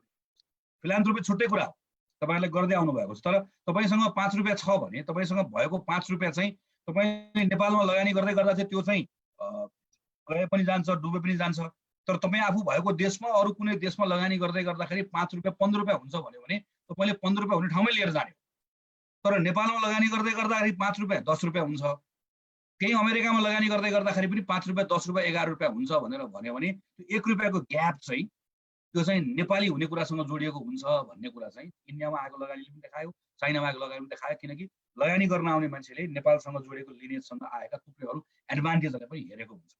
हामी नेपालभित्र बसेर हामीलाई बनाउने कानुनहरूबाट तपाईँहरूलाई आकर्षित गर्न चाहन्छौँ, तपाईँहरूको लगानी सकेसम्म नेपालभित्र आओस् भन्ने चाहन्छौँ। र यो सन्दर्भमा हामीले हेर्नुपर्ने कुरा भनेको चाहिँ एकै ठाउँ जोडिए तपाईँले गर्नु पनि भएको छ, एकै ठाउँ एकीकृत विषय मात्रै होइन, खास गरिकन स्मल इन्टरप्राइजेसलाई हरूको कुराको सन्दर्भमा जो थुप्रै यङ मान्छेहरू अहिले बाहिर पढेर नेपाल आएर स्मल इन्टरप्राइजेसहरू सुरु गर्दैछन्, त्यो स्मल इन्टरप्राइजेसहरूमा तपाईँहरूले त्यहीँ बसेर कुनै लम्बे तान यो कन्भर्जन यो खालको चाहिँ धेरै अप्ठ्यारोहरू नभोगिकन बडो सजिलोसँग नेपालका स्मल इन्टरप्राइजेससँग जोडिने कुरा चाहिँ कसरी गर्न सकिन्छ भन्ने कुराको बारेमा अहिले हामीहरू सानसानो अध्ययन गरिरहेका छौँ। त्यो चाहिँ हामी गैर आवासीय नेपाली सङ्घसँग मिलेर काम गर्न चाहन्छौँ। एक कानुनी अडचन छ, त्यसलाई फुकाउन चाहन्छौँ। जसले गर्दाखेरि अमेरिकामा बसेको नेपालीले नेपालभित्र खोलिरहेको एउटा सानो कम्पनीमा चाहिँ $5,000 इन्भेस्ट गर्नलाई हामीले एफडिआई रोकेका छौँ अहिले, किन हाम्रो आफ्नो केही बाध्यताहरू छन्। हामी सानो सर्टेन क्यापभन्दा तल एफडिआई रोकेका छौँ। तर त्यो सर्टेन क्यापभन्दा तल एफडिआई रोक्दै गर्दाखेरि हाम्रा थुप्रै साना उद्यमीहरू जसले बाहिरबाट लगानी ल्याउन सक्थे उनीहरू प्रभावित भएको छ। अब त्यो ठाउँ हामी एनआरएनबाट भर्न चाहन्छौँ। गैर आवासीय नेपाली नागरिकता लिएको नेपालीले नेपालमा लगानी गर्न पाउने 1 करोडको लगानी, तर त्यही लगानी कसले गर्न पाउँदैन भने अमेरिकन नागरिकले गर्न